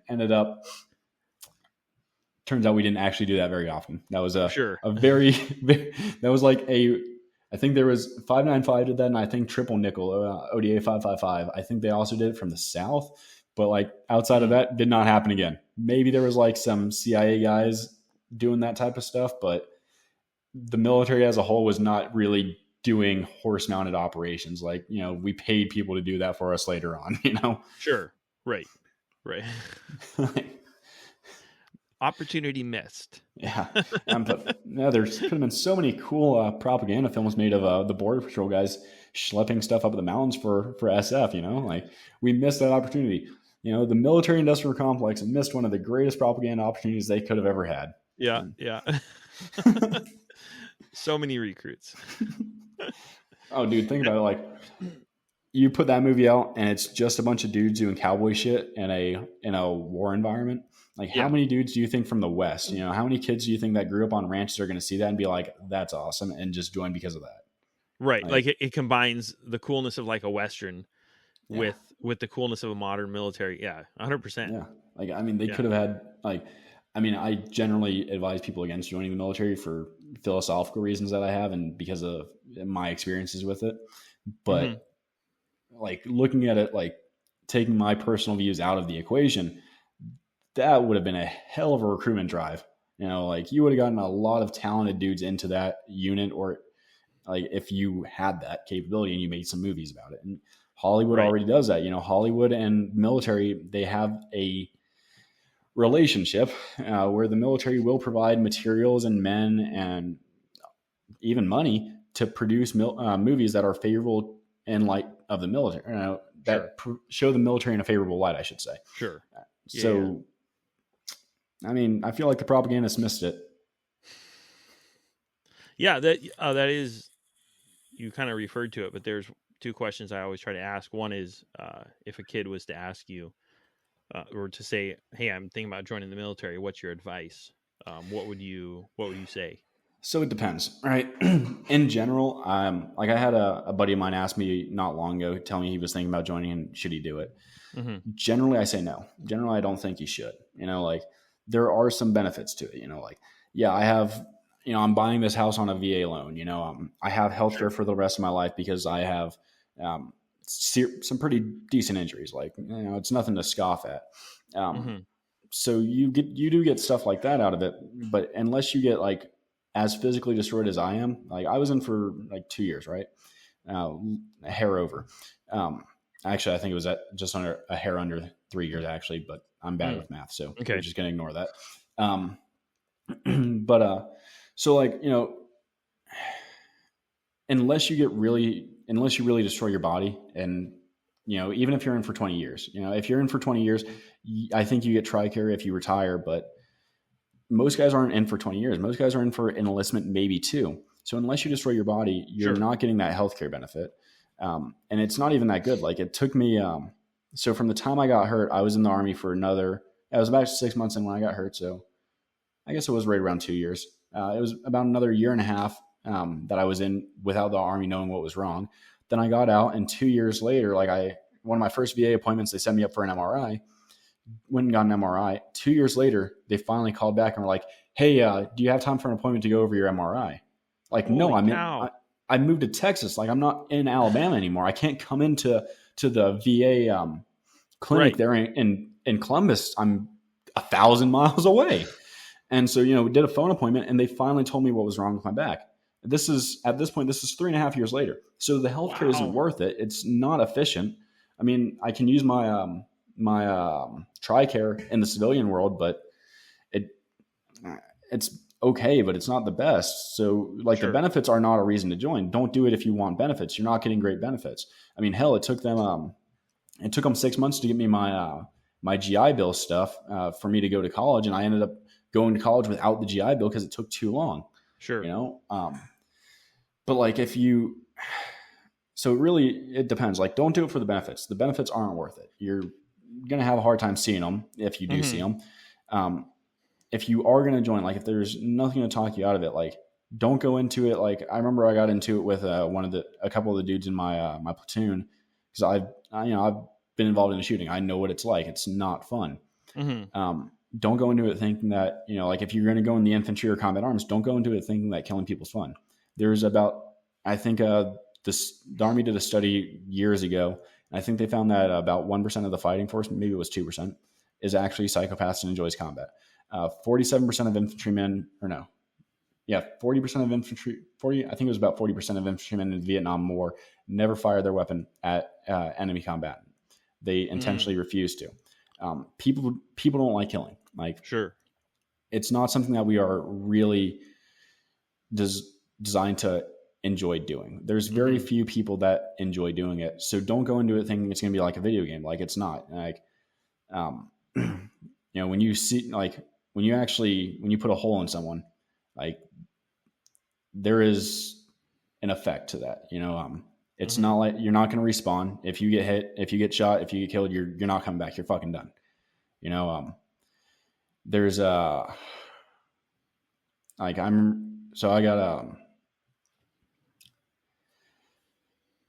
you're going to have some repercussions from it eventually. Some people have it worse than others. Like, if you go into it, like, what was it, on Killing by Lieutenant Colonel Grossman. He talks about it. Like, if you go into a violent scenario, acknowledging the realities of what might happen, you're more likely to come out the other side of it without having serious psychological repercussions.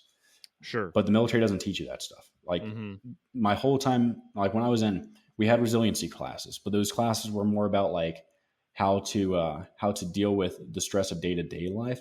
It wasn't the stress of what do you do when you've shot someone and you see them screaming and you smell the smoke in the air, you see the blood pouring out of them. What do you do then? How do you cope with that? When you see a buddy of yours take a round to the chest and you have to put a dressing on him and put pressure on it to keep him from dying. Right. How do you deal with that? It wasn't that type of training. So don't go into it thinking it's a video game. It's a lot less fun. Like, if you go into the infantry or combat arms, or hell, even if you're going to be a cop, like, I'm going to reserve my personal opinions about law enforcement, but if you're going to go into any job where there's the propensity for violence, don't think of it like a video game. That is a terrible mentality to have. You are going to find out really, really quick. That's not how it is. It's a lot more brutal. The effects of it are a lot more long-term, like, the level doesn't end, it's there forever. Right. Right. Exactly. But, like, if you want to go into it for, like, if you acknowledge all that, if you really truly in your core believe that, and like, you've ingrained it and you acknowledge that there's a possibility on it of that happening, and you're going to do it, like, really just know the realities of it. Don't take the Hollywood glamorized version of what the military is like as the reality. That's not how it is. And don't take the glamorized version, especially for combat arms. Because honestly, I don't know what the thought process for someone that wants to be a pogue is. So, like, I don't know how someone's brain works when they're like, I want to be the S1 clerk. I don't know. Right. Like, maybe that's a good idea. I can't say. I was an infantry dude. Like, it's not going to be like the movie. It's not going to be like Call of Duty. It's not going to be a video game. Accept that reality. And really, honestly, I would say read before you go in. Like, read the stuff by Colonel Grossman. Like, learn about what your body's going to do under. There's a very strong chance that I think it's 20% of all people shit themselves during a critical stress incident. Right. A lot of people afterwards think, thank God it wasn't me. When someone that they're friends with gets killed. Accept it. That's going to happen. Right. There's nothing wrong with it. It's a natural response. Acknowledge, like, know the physical things that can happen to you. Like, I didn't know about any of this until years later. So, like, when the shooting happened, I had some auditory exclusion, so didn't hear the shot go off. Sure. I knew it happened. I felt the recoil and all that. I saw the effects and all that.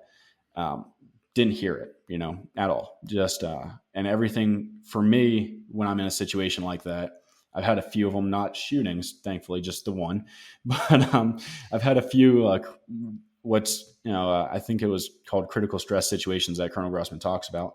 For me, time slows down. Like, I have severe time dilation. Everything seems like it's going, like, a second seems like it's an hour for me. Like, every single thing just seems like it's in slow motion. Like, my thought process seems like it's real time and super fast, but everything around me seems slow. And like for a while I was like, am I just like some sort of freak because that happens? Like that doesn't seem normal. And it's not normal, but it's not abnormal either. It's one of the possibilities of that, of being in that situation. And it all just depends on your specific chemistry, you know? And so like I would go into it knowing the possibilities of what might happen in that situation. And if you're going to do it, you might actually be better off going into a skilled job, like, you know, be a carpenter for the army or something, because like, bruh, the infantry is not a transferable skill. Like, like you're not getting out, and unless you go into contracting and even like police work. Like, I don't think it really translates there either, because it's rules of engagement are different. Use of force is different. So like, you know, be smart about it. Really, I don't think most people should. I don't think it's a job for most people. I think a lot of people go into it because they see the benefits, they see that it's a stable job and all that. And I don't think that's the right reason to go into it. Like, this is going to sound cheesy as hell, but there is a certain type of person that I think should be in the military. Like, if you have a strong desire to protect people and you, on some level, just don't like to do violence, but you're willing to do it to protect others, I think that's the perfect person to go into the military. Because in my mind, my ideal version of the military, that is the job. Like, we're not going out there kicking in doors in other countries. We're here in case we get attacked. You know, if, like, not to get into any of the backstory of it, but like, if a Pearl Harbor happens, right? If, you know, all of a sudden, like, take your pick. If I'm going to use England just because there's currently no political stress there, so this isn't a loaded right. Yeah. If England flies planes into some of our boats, or if they shoot a missile at us, like, are we just fighting going to war? Like, we're going to pretend that we didn't do anything to provoke it, but, you know, just say that happens. If you're the type of person that when that happens, you don't want to go to war, but you want to protect your country, I think that you might actually be a good fit for the military, because that, to me, that's the ideal. That's the time and the place for the military to come into effect, you know, for defense of the citizenry, you know? Sure. So like, I guess I really hate this term. I really, really hate it. I know what you're going to say. But if you're a sheepdog, I know, you know, I knew it. Then it's a good path. But outside of that, don't go into it for the benefits, man. You know, right. At all. Right. Yeah, it has become kind of a meme, that sheepdog. But I see what you're saying. Yeah, that's what I was thinking too. And there's so many people out there that do the sheepdog thing. They say that they're a sheepdog, and it's like, no, you're not. You're for some reason, it always seems like the dudes that peaked in high school, right, and think they're still a badass. You're a really buff sheep, and it's like, yeah, buddy, you're just like, you might be a herding dog. Like, sure. Like, you might be the one that drives the sheep in the right direction, but you're not the one out there defending them. Like, right. You know, like, at best, you know, right. But, yeah, no. I really hate that term though so much, because it just becomes so cringe, you know, like, when it first was a thing, like, it made sense, but now it's just like, I am the sheepdog brother. And it's like, oh, Jesus Christ again. You know? Yeah. I understand the draw, but it definitely has gotten a lot of boomer cred. Oh God, unfortunately. That and the whole Molon Labe and all that stuff, like, yeah. My God, like, and not to get super political with my views on law enforcement, but when I see someone that has a back the blue sticker next to a come and take it sticker, like, who do you think is going to come and take it? Right. Just because your buddy Jim Bob on the local PD swears to God that he would never come and take your guns. Dollars to donuts. Majority of law enforcement, if it comes down to it, especially in your more urban metropolitan areas, they're going to do it because it's a paycheck. They want that check. Like, you've got some places, I'm sure there are a number of cops out there that would quit. I've talked to a few who quit because of gun legislation before. Sure. But the vast majority of them, do you really think they're going to give up a steady job and being able to feed their families because of principle? Most people aren't principled enough to do that. So who do you think is going to come take it? Well, yeah. And back when a couple of years ago, a lot of sheriffs or whatever were saying, we will never come and take your guns or whatever. And I'm like, yeah, you arrest people. Mm-hmm.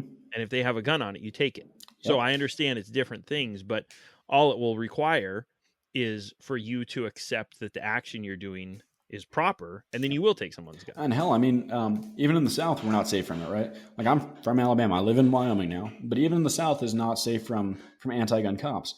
When you remember Katrina, right? Oh yeah, 100%. Yep. Yeah. So one of the not well-known things about Katrina was that the police and I believe the National Guard also did it. During the emergency, during that disaster, they went around and they confiscated civilian firearms. Right. And it's not very well known. They will do it again. I do not for a minute believe, and maybe it's just that I don't trust people in positions of authority. Maybe it's that, but I really and truly believe that if it comes right down to it, if it's between them being able to pay for their house, feed their family, and all that, or violating your rights, they're going to choose the latter every time. Sure. Yeah. What's one thing that you now know that you wish you had known before you joined the military? Like I said, the realities of it, like that it's not going to be just a fun time all the time. Like, there's a lot of boring, just sitting around doing nothing. You're not like, when I went in, I assumed that everyone was going to be at least as like, not to sound braggadocious or anything, but like, I assumed everyone was at least comparatively smart to me. Like, they had a reasonable amount of common sense. Like, I'm not the smartest dude in the world, but I can figure out when something's dumb pretty easily. And I expected that. I expected to be very common sense and very, grounded in reality. And no, the stupid ideas are like, there's a reason that there's the term the good idea fairy. It is a problem. So I wish I'd have known that, because that was honestly so frustrating. Just, people with shiny things on their collars making horrible decisions just made my life hell. So really, that I think just knowing the realities of it and realizing that it's not exactly, and again, not to drag the military, but it's not always the highest quality people. Like, sure. I mean, we had, like, just because you're in the military does not mean that you are a good, moral, and wholesome person. Like, we had thieves. We had dudes that, hell, we had a dude in my barracks cooking meth. Like, we had, like, like a dude broke into my buddy's room and stole all of his, like, this thief was an idiot. He had like $1,000 of tools in his room because he's a mechanic, not army mechanic, like outside of the army. He was a mechanic. So he had all the tools so he could fix everyone in our platoon's vehicles when they broke down. You'd give him some money, you'd go in the parking lot and fix it for you. Mm-hmm. $1,000 worth of tools. Dude breaks in, steals his laundry basket, his Xbox and his video games, and that was it. Like, my dude made off with maybe, like, at that time, I think an Xbox was like $200, maybe $300. Right. Made off with maybe $400 or $500 worth of stuff, when he could have, if he'd have just taken the tools, he could have had $10,000, $12,000. Like, not the smartest, Hell, I got the weirdest thing I've ever had stolen from me. Like, I've had, some things that I understand, like, headlights, gear, like, left something laying around. Some dude decided, gear or drift is gear or gift, and this is mine now. Right. But the weirdest thing I ever had stolen was, I put my clothes in the laundry machine downstairs in the CQ building, right? And I go to the bathroom because I gotta handle business. And I come back to throw it in the dryer when I'm all done, and it's roughly around the time I was just gonna wait for it. All my underwear are gone. Not my shirts, not my pants, not my socks, just my underwear. I don't know. I don't want to know. I don't either. Like, why would you steal used underwear? I don't want to know the rationale, but like, it just doesn't make sense to me, Like, so like, everyone's not good and wholesome in the military. Like, it's a microcosm of the wider community of the America. You have good people, you have smart people, you have terrible people, you have idiots. Like, it's just how it is. It's just like any other group, like at work, at any civilian job, you're going to have people that do the right thing and they're honest and they're hardworking and they're smart. And you have people that are lazy, they're liars, and they're thieves and they're idiots. And it's the same in the military. Yeah. That's true though. And the larger the organization, the more accurate the sampling. Yep. Like for example, if you're in say SEAL teams, you're pretty likely to have all squared away individuals because you're so small and so motivated. Or if you're or any small organization, you're more likely to have a better selection. Yeah. But And I mean, on the SEAL team thing specifically, yeah. there's a book you should definitely check out. It's Code Over Country, really good. Okay. Depending on your definition of squared away, the SEAls do not meet it. Okay. There is some of the things they did over in Afghanistan and Iraq should definitely be investigated by a congressional oversight committee or something. Some of it was pretty definitely illegal, but whatever. I don't make policy. I don't get to investigate this stuff. What? Oh, yeah. But yeah, no, smaller organizations, like smaller elite organizations, you're more likely to have people that are doing the right thing and are there for the right reasons. You're more likely to have it. You're still going to have shitbags. Like there's always going to be that dude that squeaks through. There's no selection process in the world that's 100%. I mean, sure. Delta has probably the best selection in the entire military. They weed out a lot of guys, and there's still, I've heard stories of scumbags getting kicked out of there. Like there's still dudes that screw up, Like, sure. It's a thing.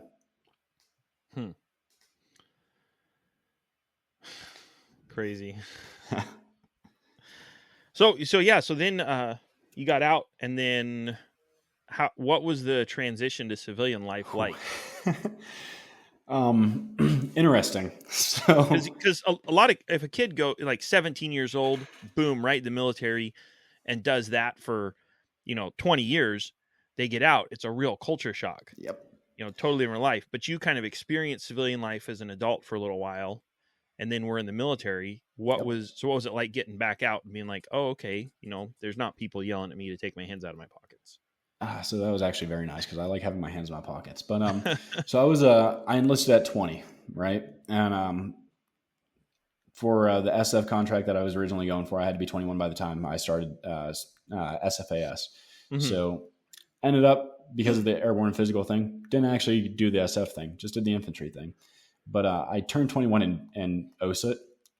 Nobody knew that because I'm not telling the drill sergeant that I had my birthday. We had one idiot do that, and we had a nice, fun smoke session for his birthday. So wasn't going to make that mistake. I was smart enough to realize that's a horrible idea. But so when I got out, like after the terrible decisions I'd seen from leadership, a lot of people that shouldn't be in charge of anyone being in charge of people, the waste, just the general disdain for or the disregard for your soldiers. Like, I'm not the world's best leader. I've been in charge of people more times than I can count, and I never enjoy doing it. I hate being in charge of people because my philosophy on leadership is every single one of their fuck ups is your responsibility. You take credit for that, and everything that goes right, you shirk responsibility and pass it on to your guys. Your guys become your priority. I am secondary to them. I saw a lot of guys in the military that were in positions of leadership that did not have that philosophy. You were numbers on a board. You were a slot that was filled, and your well-being was secondary to their career advancement. So definitely very jaded about it. Was not happy. And I mean, some units might be better. Maybe I just was at that place at a bad time. That's a possibility. But, our perception is colored by our experience, right? And I did not honestly have a wonderful experience in the military at all times. Horstedt was the shining light of it. It was handled the way the military should be done. A lot of common sense, and the guys came first. Sure. So when I got out, I was really pissed off at the government in general. I wanted nothing to do with it. So I started going to college. So I went to college while I was active duty full time. Terrible idea. Don't recommend. It was a nightmare. So I did one semester, and I was like, okay, I'm not doing this again until I get out. So I got out, tried to do the GI Bill thing, but the VA takes forever because government. So I ended up going just without the GI Bill, and I ran into the same problems that I saw before, the ivory tower thing, and just not a fan of that. And so I was like, all right, so maybe college isn't my move, because at this point I'm thinking I'm going to get out, I'm going to teach history or something like that. I'll be a history professor. Why not? I like history. I'm good at it. I've seen some. I can teach it. No. Oh no. So like I actually the professor when I was in the Army, my history professor, he told me like the last day of class, he pulled me aside and he was like, "Hey, you need to major in this. You're gonna do great." I'm not talking master's degree. I'm saying you can go higher than that. So when you need a letter of recommendation, let me know. I will give it to you in a heartbeat. That whole history class that I took with him, it was me and him talking about history. Like we just go back and forth. Someone would ask a question, he'd be like, "Hey, Brandon, you feel like handling this?" Like, "Yeah, I got it." Like I explained early European migration patterns, like in the pre-Viking age, because the class was wondering, like, I can't remember even what it was, but someone in the class was wondering why there was a certain group here that had, it was how a certain barbarian tribe got to a different part of the continent when they started very far away. So I had to explain, like, well, they started moving this way because, hunting and agriculture was becoming a thing. Plus, prior to that, raiding was a thing. Like, I think it was the Visigoths that we were talking about, or the Goths, and their sack. And I had to talk about, like, well, they're raided at this point in their history. They're raiders, so they need to go where there's populations. So that's how they got down into Italy. Was there's population there, there's people, there's the Roman Empire. So they needed to go down and they needed to raid, and that's how they ended up sacking Rome, because to survive, that's how they survived, by raiding and stealing and stuff like that. And so talked about that stuff, and so he wanted me to do that, and got out, and I was like, "Yeah, I'm going to do that. Fuck it, full send." Then reality set in, and did not enjoy college. Still, like, just wasn't my thing. Like, I love history. I don't like all the ancillary bullshit around it. Like took psychology classes, didn't dig it. Like, psychology is interesting, but it's not something I want to study. So being mandated to take it, just I don't care. If my goal is to teach history, what the hell is the purpose of me knowing geometry or calculus? There's none. I have my opinions on why they do that, but that's a different discussion.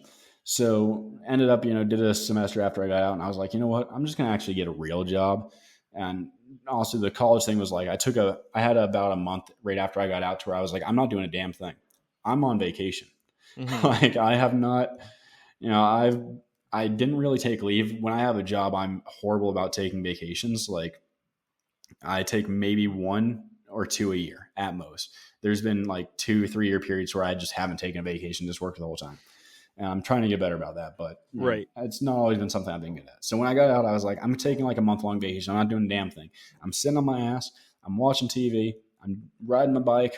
I'm doing what I want to do. And then I, did college and all that, and was like, not feeling it. So I was like, all right, I'm gonna get a job. Like, what do I like? I like guns. I like fixing guns. I like horses. I like riding horses.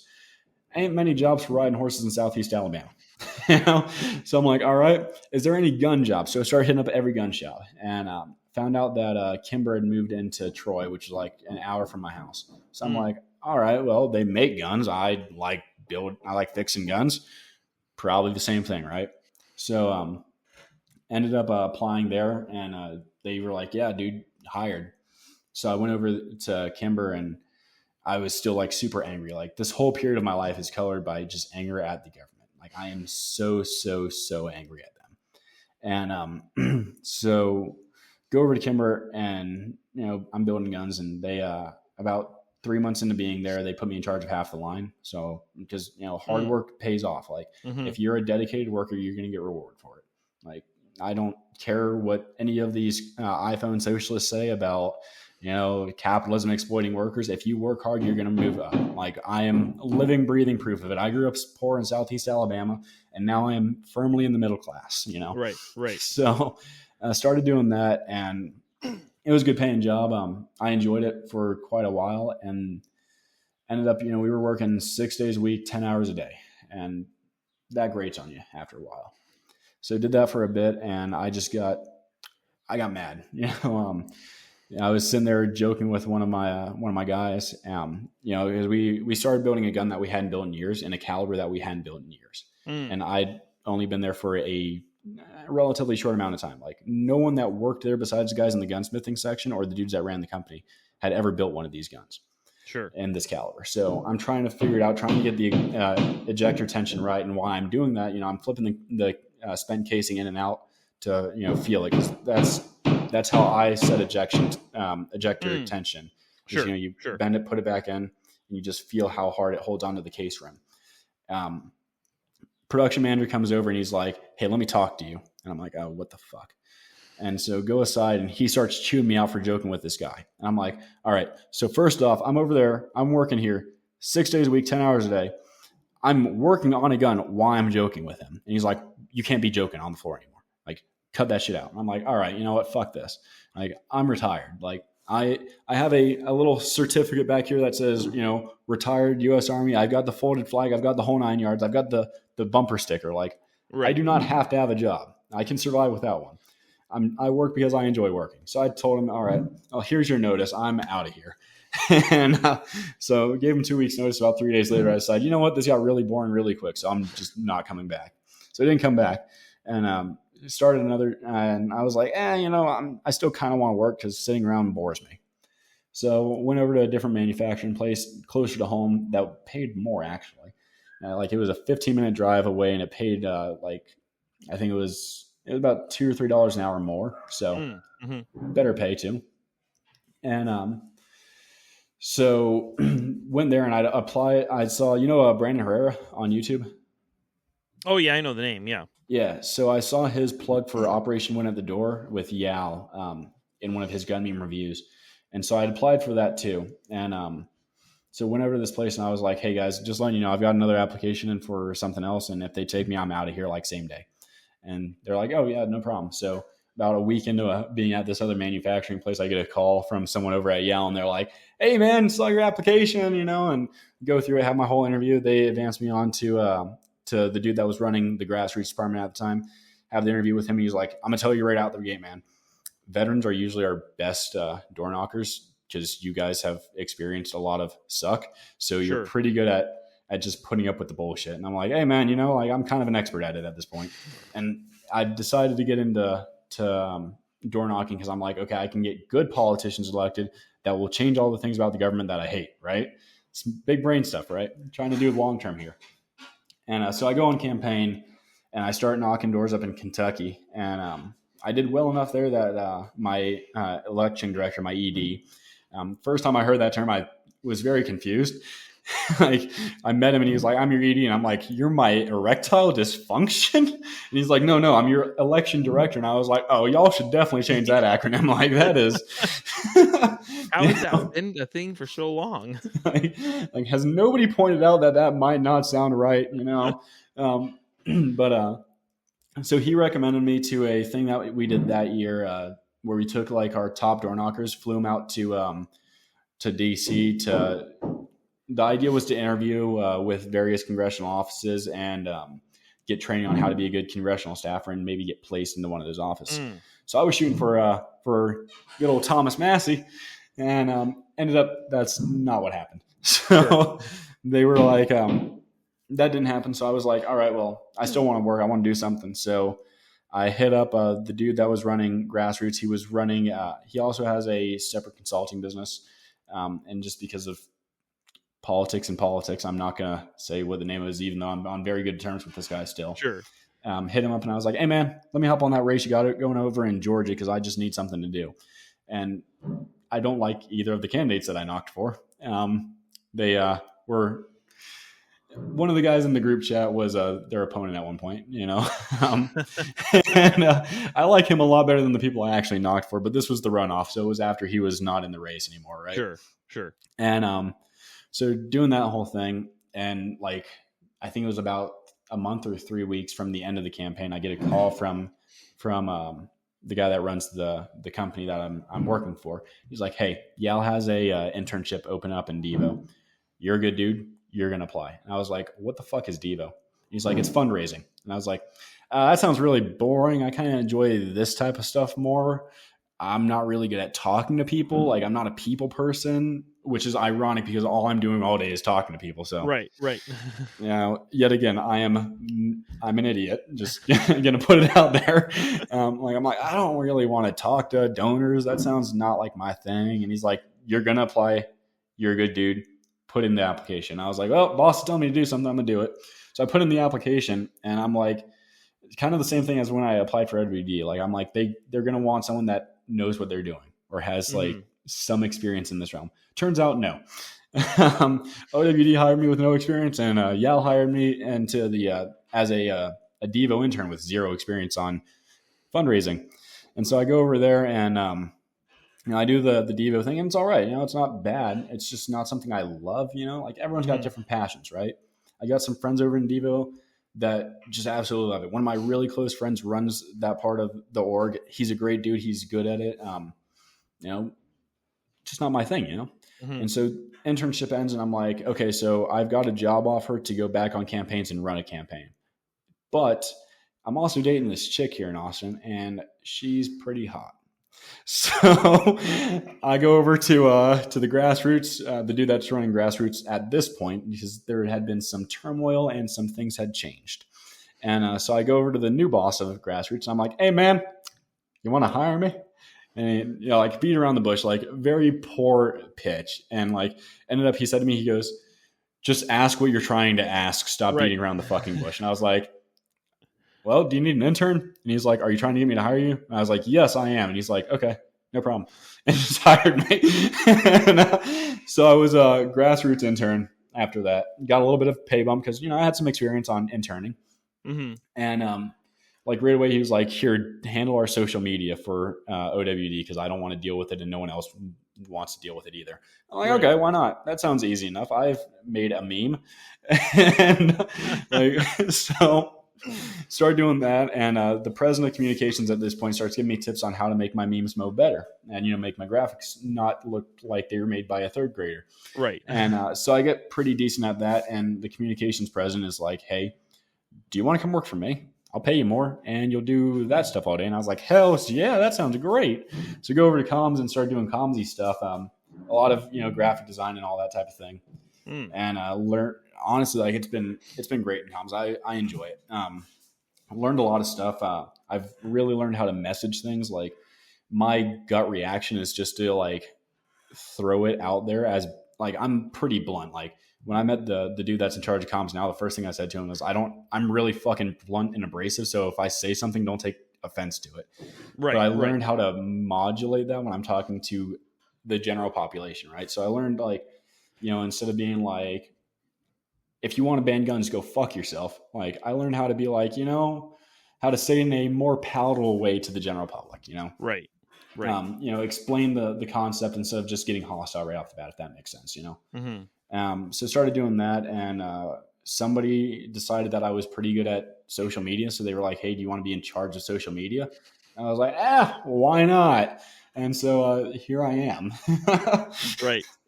Yeah. So it was probably the first 8 months or so, year after I got out of the Army was just, it wasn't the greatest.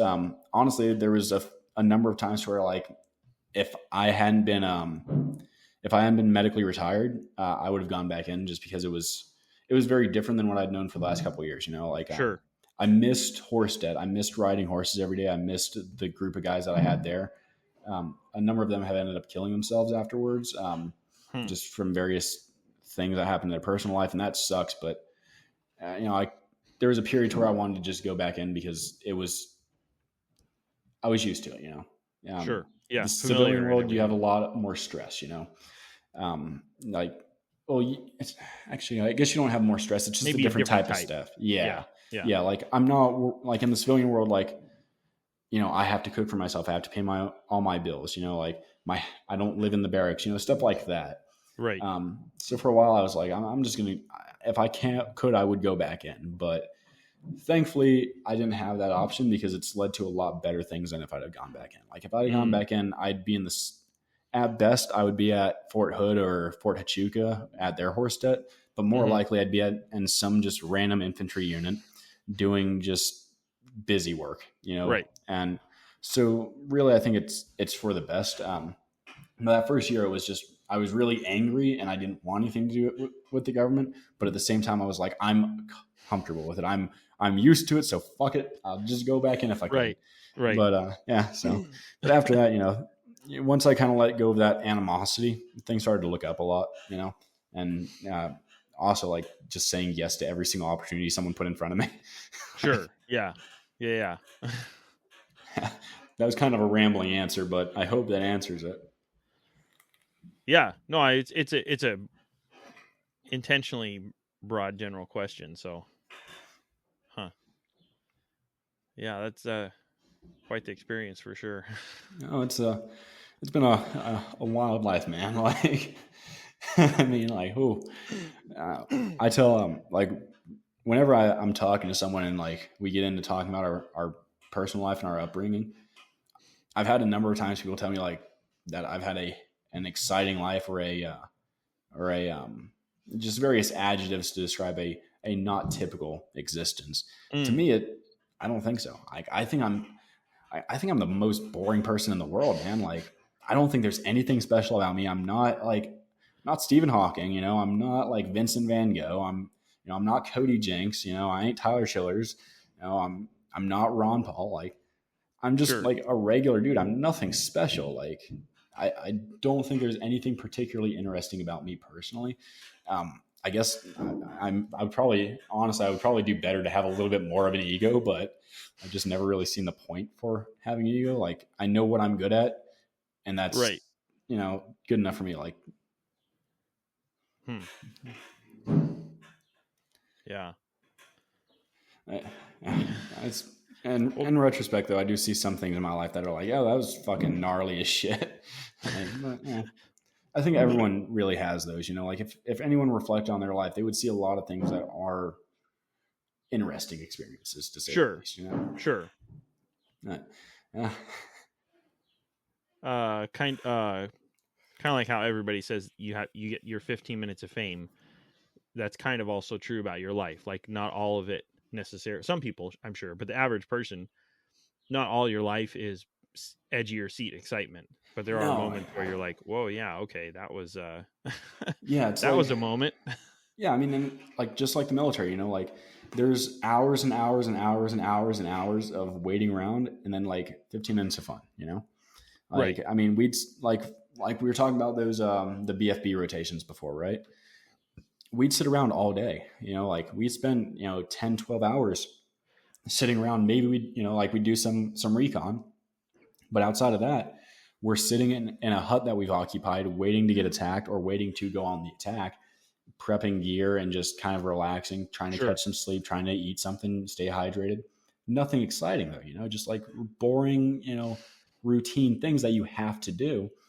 And then all of a sudden it's like, here we go. It's on, you know, action is happening, and then all of a sudden it's fun. But you know, that's like life in general. Like, you know, the military is a lot of that. You're sitting around doing nothing, and then you get 10, 15 minutes of having a grand time. Same with life. Yeah. Like most days are just going about your routine. You know, it's going to work, cooking, showering, sleeping, watching TV. Then every once in a while something happens and it's like, oh boy, this is great. You know? Yeah. Yeah. Any final thoughts or comments or anything? I mean, I would like to tell folks to check out the organization that I work for, since they are currently paying me. I am doing this on work time as part of my work things that I do. You know, we do a lot of things for liberty, right? Like, there's been some controversy, you know, over the past year about us, but really, like, we're passing constitutional care. You know, we're passing school choice bills. We're passing healthcare freedom. We've done it in a number of states already.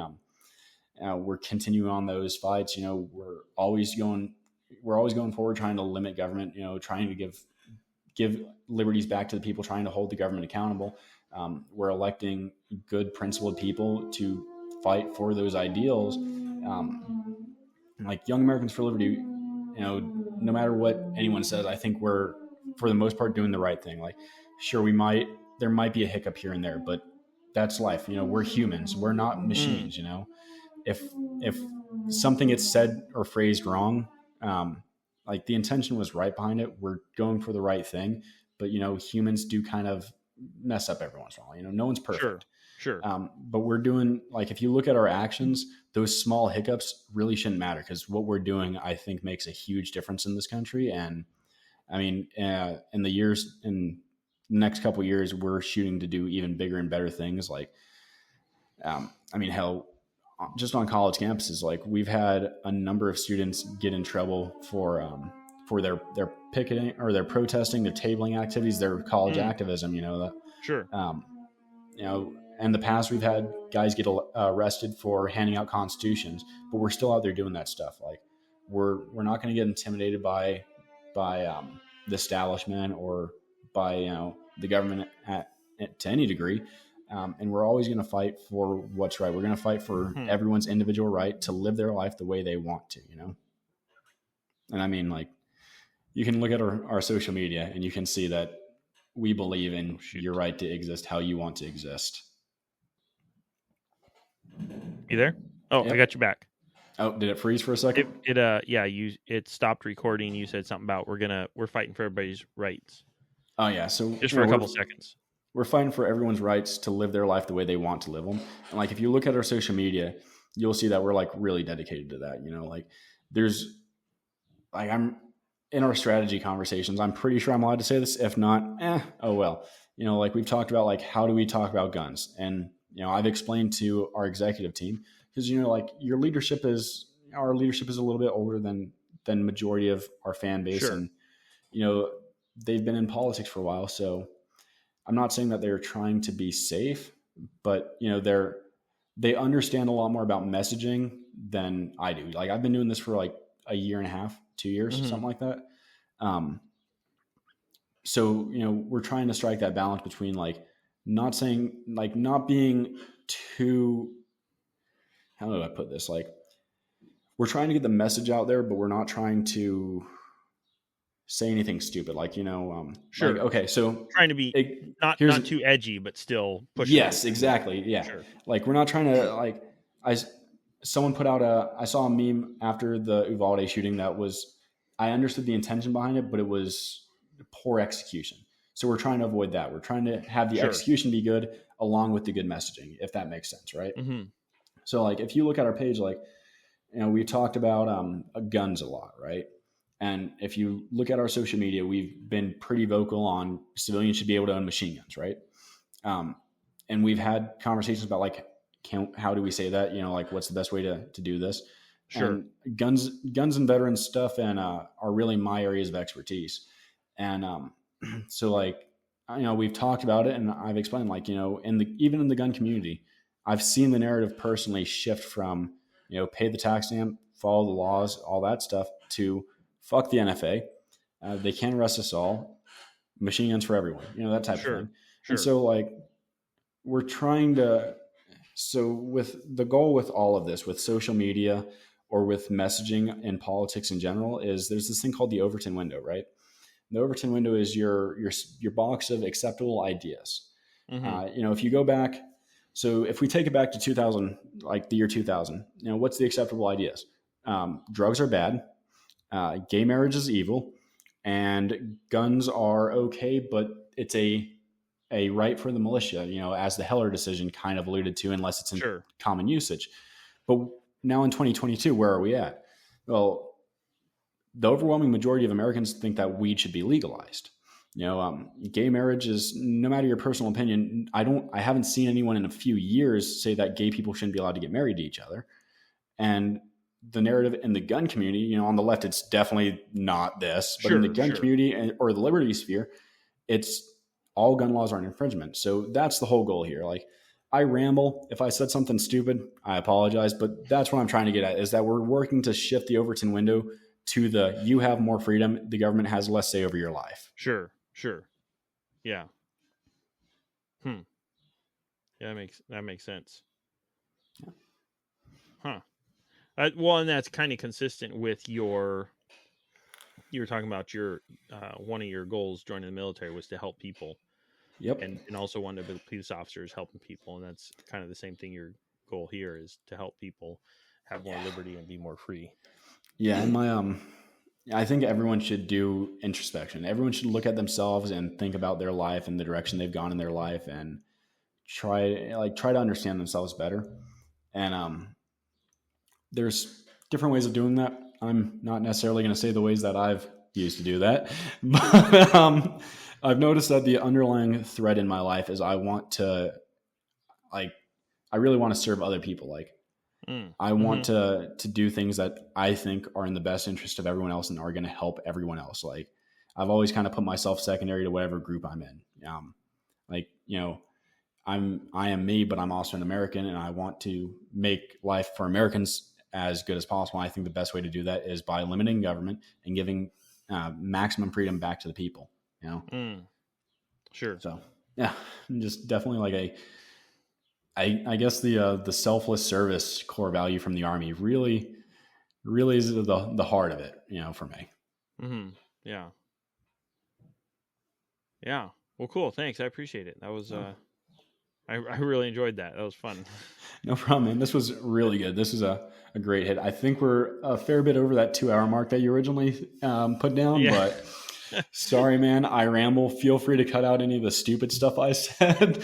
I don't know how much post-production you do, but if I rambled a bit too much to where the point got lost, feel free to make the point clearer. I do as little as possible. Honestly, I did not think that I could talk for over 2 hours nonstop like that. That was right. I usually have a hard time talking about myself at all. So that was wild. Yeah. No, I appreciate it. I don't take it lightly. It's pretty neat. I appreciate it. In fact, I just had a friend, remote or distant friend, but he was in the Marines, and I'd asked him if he wanted to be on the show, and he's like, not really. And then I was out with a group of guys, and he was part of them. And people were talking about the podcast and everything. And they're like, "Hey, you should be on the show?" He's like, "Nah, maybe in 15 years or something." And then he asked me, he's like, "Did you expect a lot of people to not want to be on the show when you asked them?" And I'm like, "No, I anticipated. I'm shocked whenever someone says yes. It's not, as civilians, I think we tend to think, boy, it's just like the movies. Like, why wouldn't you want to talk about how cool it is?" And it's like, no, it's like if I had a podcast and said, "Hey, why don't you tell me about your honeymoon, in detail," or the other side of the spectrum, "Why don't you tell me about your breakup?" No, right? You just got divorced. Tell me about it. Let's really explore this situation. It's like no one's going to want to talk about it, whether because of the emotional connection to it. I'm amazed anytime someone does want to talk about it, and it's just like it's not what you think it is. Well, you saw I got choked up a couple times there with certain things, but I said yes to this immediately because one of the things that I've been told is that I've been asked to do more of this type of things for work. Oh, sure. So because there's really in our sphere, in the liberty sphere, right? There's very few veterans that are a part of that. Most veterans tend to be more conservative. Maybe they're libertarian light, but they're not really political nerds and junkies that are into this stuff sure, like I am. And so I've started writing recently. I wrote one so I went out to lunch with the former, the guy that used to be in charge of comms. And this is when he was still in charge of comms, but we were sitting there talking and talked about, I can't remember how we got on the topic, but I went into a really deep rant basically about why I think that we see more if you think back to World War II, I'm sure you've got a relative that served in Vietnam or World War II, right? Yeah. Did they seem really messed up from it? I didn't really know him. I don't really have any direct family, but I know a guy that was in Vietnam, and he didn't go hunting until I think 2003 or something. Okay. So in my experience, the guys from Vietnam and World War II and Korea, they'll show some things like my grandpa at Thanksgiving dinner, but for the most part, it doesn't seem to profoundly affect them. But, growing up where I did and in the community that I grew up in, right. I saw a lot of guys coming back from Iraq and Afghanistan. And I mean, one of my really close family friends when I was growing up, he was messed up, man. He got into some serious legal trouble, and the underlying factor of it was all, what is PTSD when you get down to it? it's a conditioned response to a violent situation to preserve your life. You realize that these certain actions, like subconsciously, you realize these certain actions enable you to better survive. Hypervigilance, aggressiveness, things like that. And so the aggressiveness was one of his big things. So if he was in a bar and someone did something that he perceived as a threat, he immediately, he did not do de-escalation. It was 100% zero to, it was pedal to the metal. We are dealing with the threat. And he would put the dude in the hospital. And is that his fault? Well, no, I don't think so. We sent him overseas to do violence on our behalfs. Whether or not you agree with the war, I don't personally, but no matter your opinion on the war, we sent him over there to do violence on our behalfs. And now that he comes back, he hasn't adjusted to civilian life. He still has those survival mechanisms built in. I noticed that a lot in my experience from guys that I saw from Vietnam and World War II, comparing them to guys from the GWAT. The GWAT guys tended to have a lot more severe reactions. I don't know if it's just a matter of time or if it's a matter of the level of violence. I mean, in World War II, the average infantryman in 4 years, I'd have to look back at the op-ed I wrote on it, but they saw it was not a significant amount of combat. And the Army defined combat as patrolling operations or actual shooting engagements. I think it was a couple months for a 4-year tour. In Vietnam, it went up to about, I think it was 150 or 200 days for a 365-day tour, considerably more. And Iraq and Afghanistan, from all the dudes I know that were over there, by the Army's definition of a combat operation being anything that, patrolling or actual shooting engagements or anything, directly related to that, it was 365 days. If you were there for a 1-year tour, you were 365 days conducting combat operations. If you were there for an 18-month tour, you were doing 18 months of that. You might have a brief R&R period where you get sent back to a major base, but you're still in a combat zone. It's not like Vietnam or World War II, where you're going back to, you're not getting sent to Thailand or Japan, Okinawa, or going back to England or Australia. Yeah. You are in it constantly, and so I think that I might be mistaken here. I don't have all the facts. I'm not a social scientist. I don't know 100%, but I think that increase in exposure might be the underlying factor there. So anyways, I went on this rant to him and he was like, you need to write an article about this. So I was like, why not? So I did. And then my current boss, he liked it and he asked me to write more. So I've written a couple more after that. Oh, cool. Wrote one about Defend the Guard, wrote one about the Second Amendment, like just historical context of it and all that type of stuff. I got suggested that I should go on podcasts and try to get media hits to talk about this type of stuff, veterans issues and Second Amendment. And so I was like, why not? I mean, I know something about it. I'm not the foremost expert. I'm not Scott Horn out here able to talk about war. Holy cow, that guy, he's something else, man. Man, I have some great stories about Scott.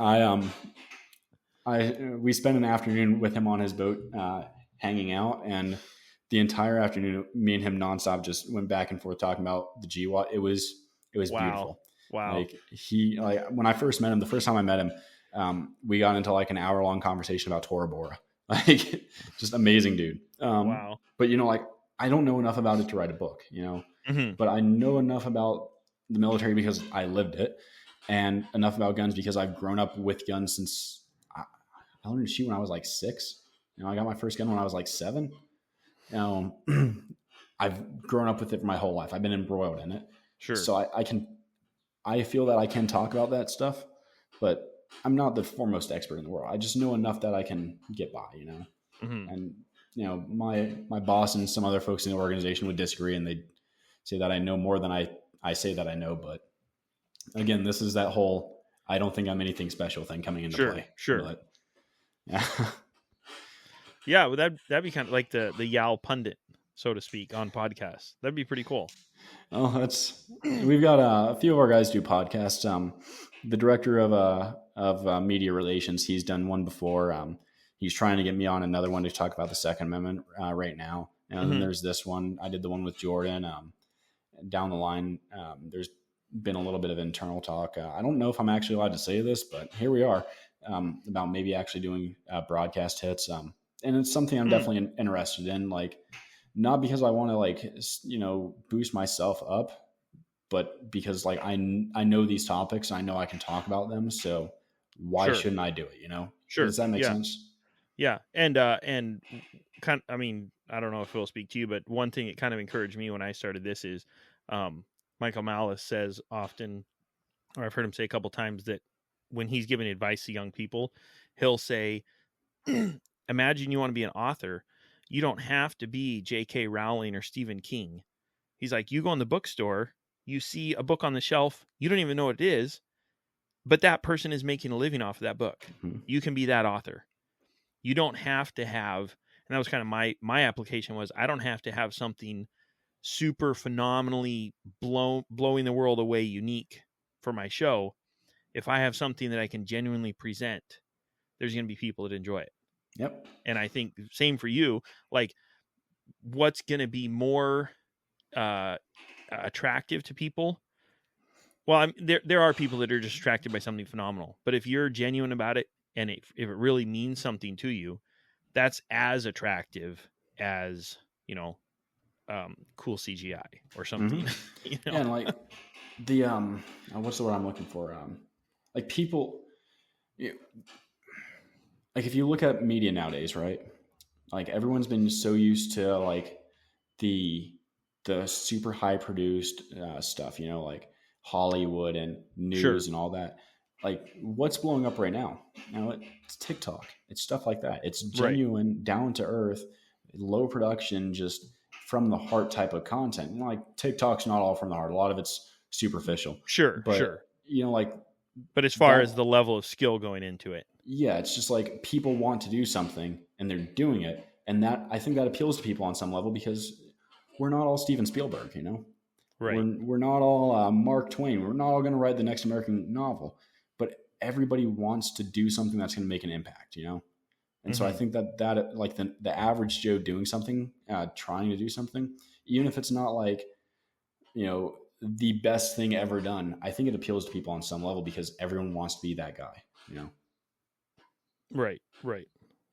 But I might also be completely wrong.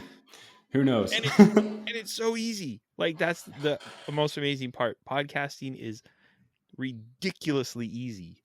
Any retard can do it. I'm not kidding. And like I actually really enjoy doing podcasts.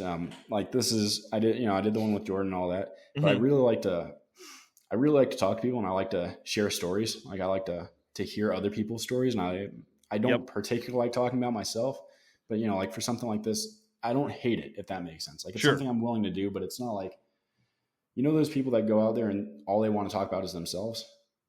Right. Not me, but I love hearing stories, So like, I don't listen to podcasts all that often because it's hard for me to find ones that tell a story and aren't just like people editorializing about current events. Like I can't get into the Joe Rogan thing because it's a lot of like current events and people I don't care about talking about things that I don't care about. But like, right. I listen to like, you ever heard of Fieldcraft Survival? No. So there's this dude, Mike Glover. He's a former CAG guy. I don't know if I'm pretty sure he went through selection and all that, but it doesn't really matter. The point of it is he gets people on that are subject matter experts on different things. And he talks to them like, survival, overlanding, how to build a 4-wheel drive vehicle, stuff like that. Okay. And they tell like their stories about it. Like he's got another one, the Mike Cat. Oh, wait, is it Mike Cast? I can't remember what it's called, but he talks to just military dudes and, other people in that sphere, and they tell their life story. To me, that stuff is super interesting. Like, I don't care. Like, yeah. I mean, I like hearing the combat arms stuff because, combat arms, there's a certain sense of, I was part of that. This guy's part of it, but also like he's had like mega pogues on there, and it's just as interesting because it's an experience I never had, and it's a new story, Right. Like I love stories. Right. Well, I mean, kind of like your experience, even though you're technically infantry.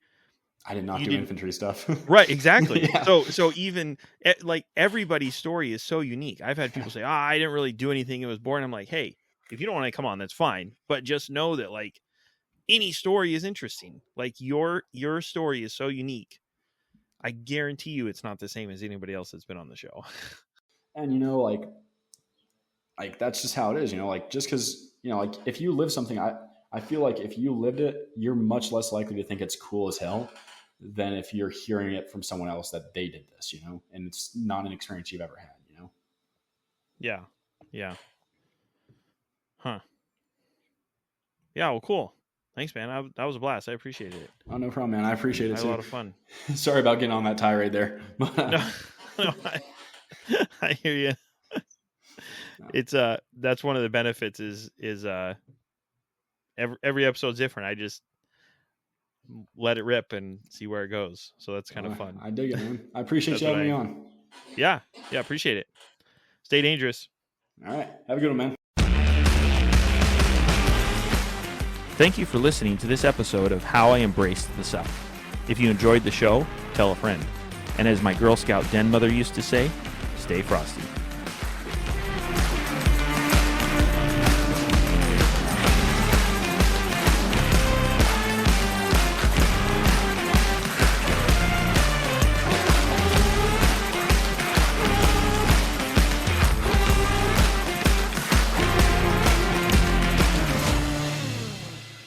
Yeah, and like, you know, like I said earlier, like I don't think I'm particularly interesting, but I'm sure there's someone out there that's going to hear this that's going to be like, that is pretty radical.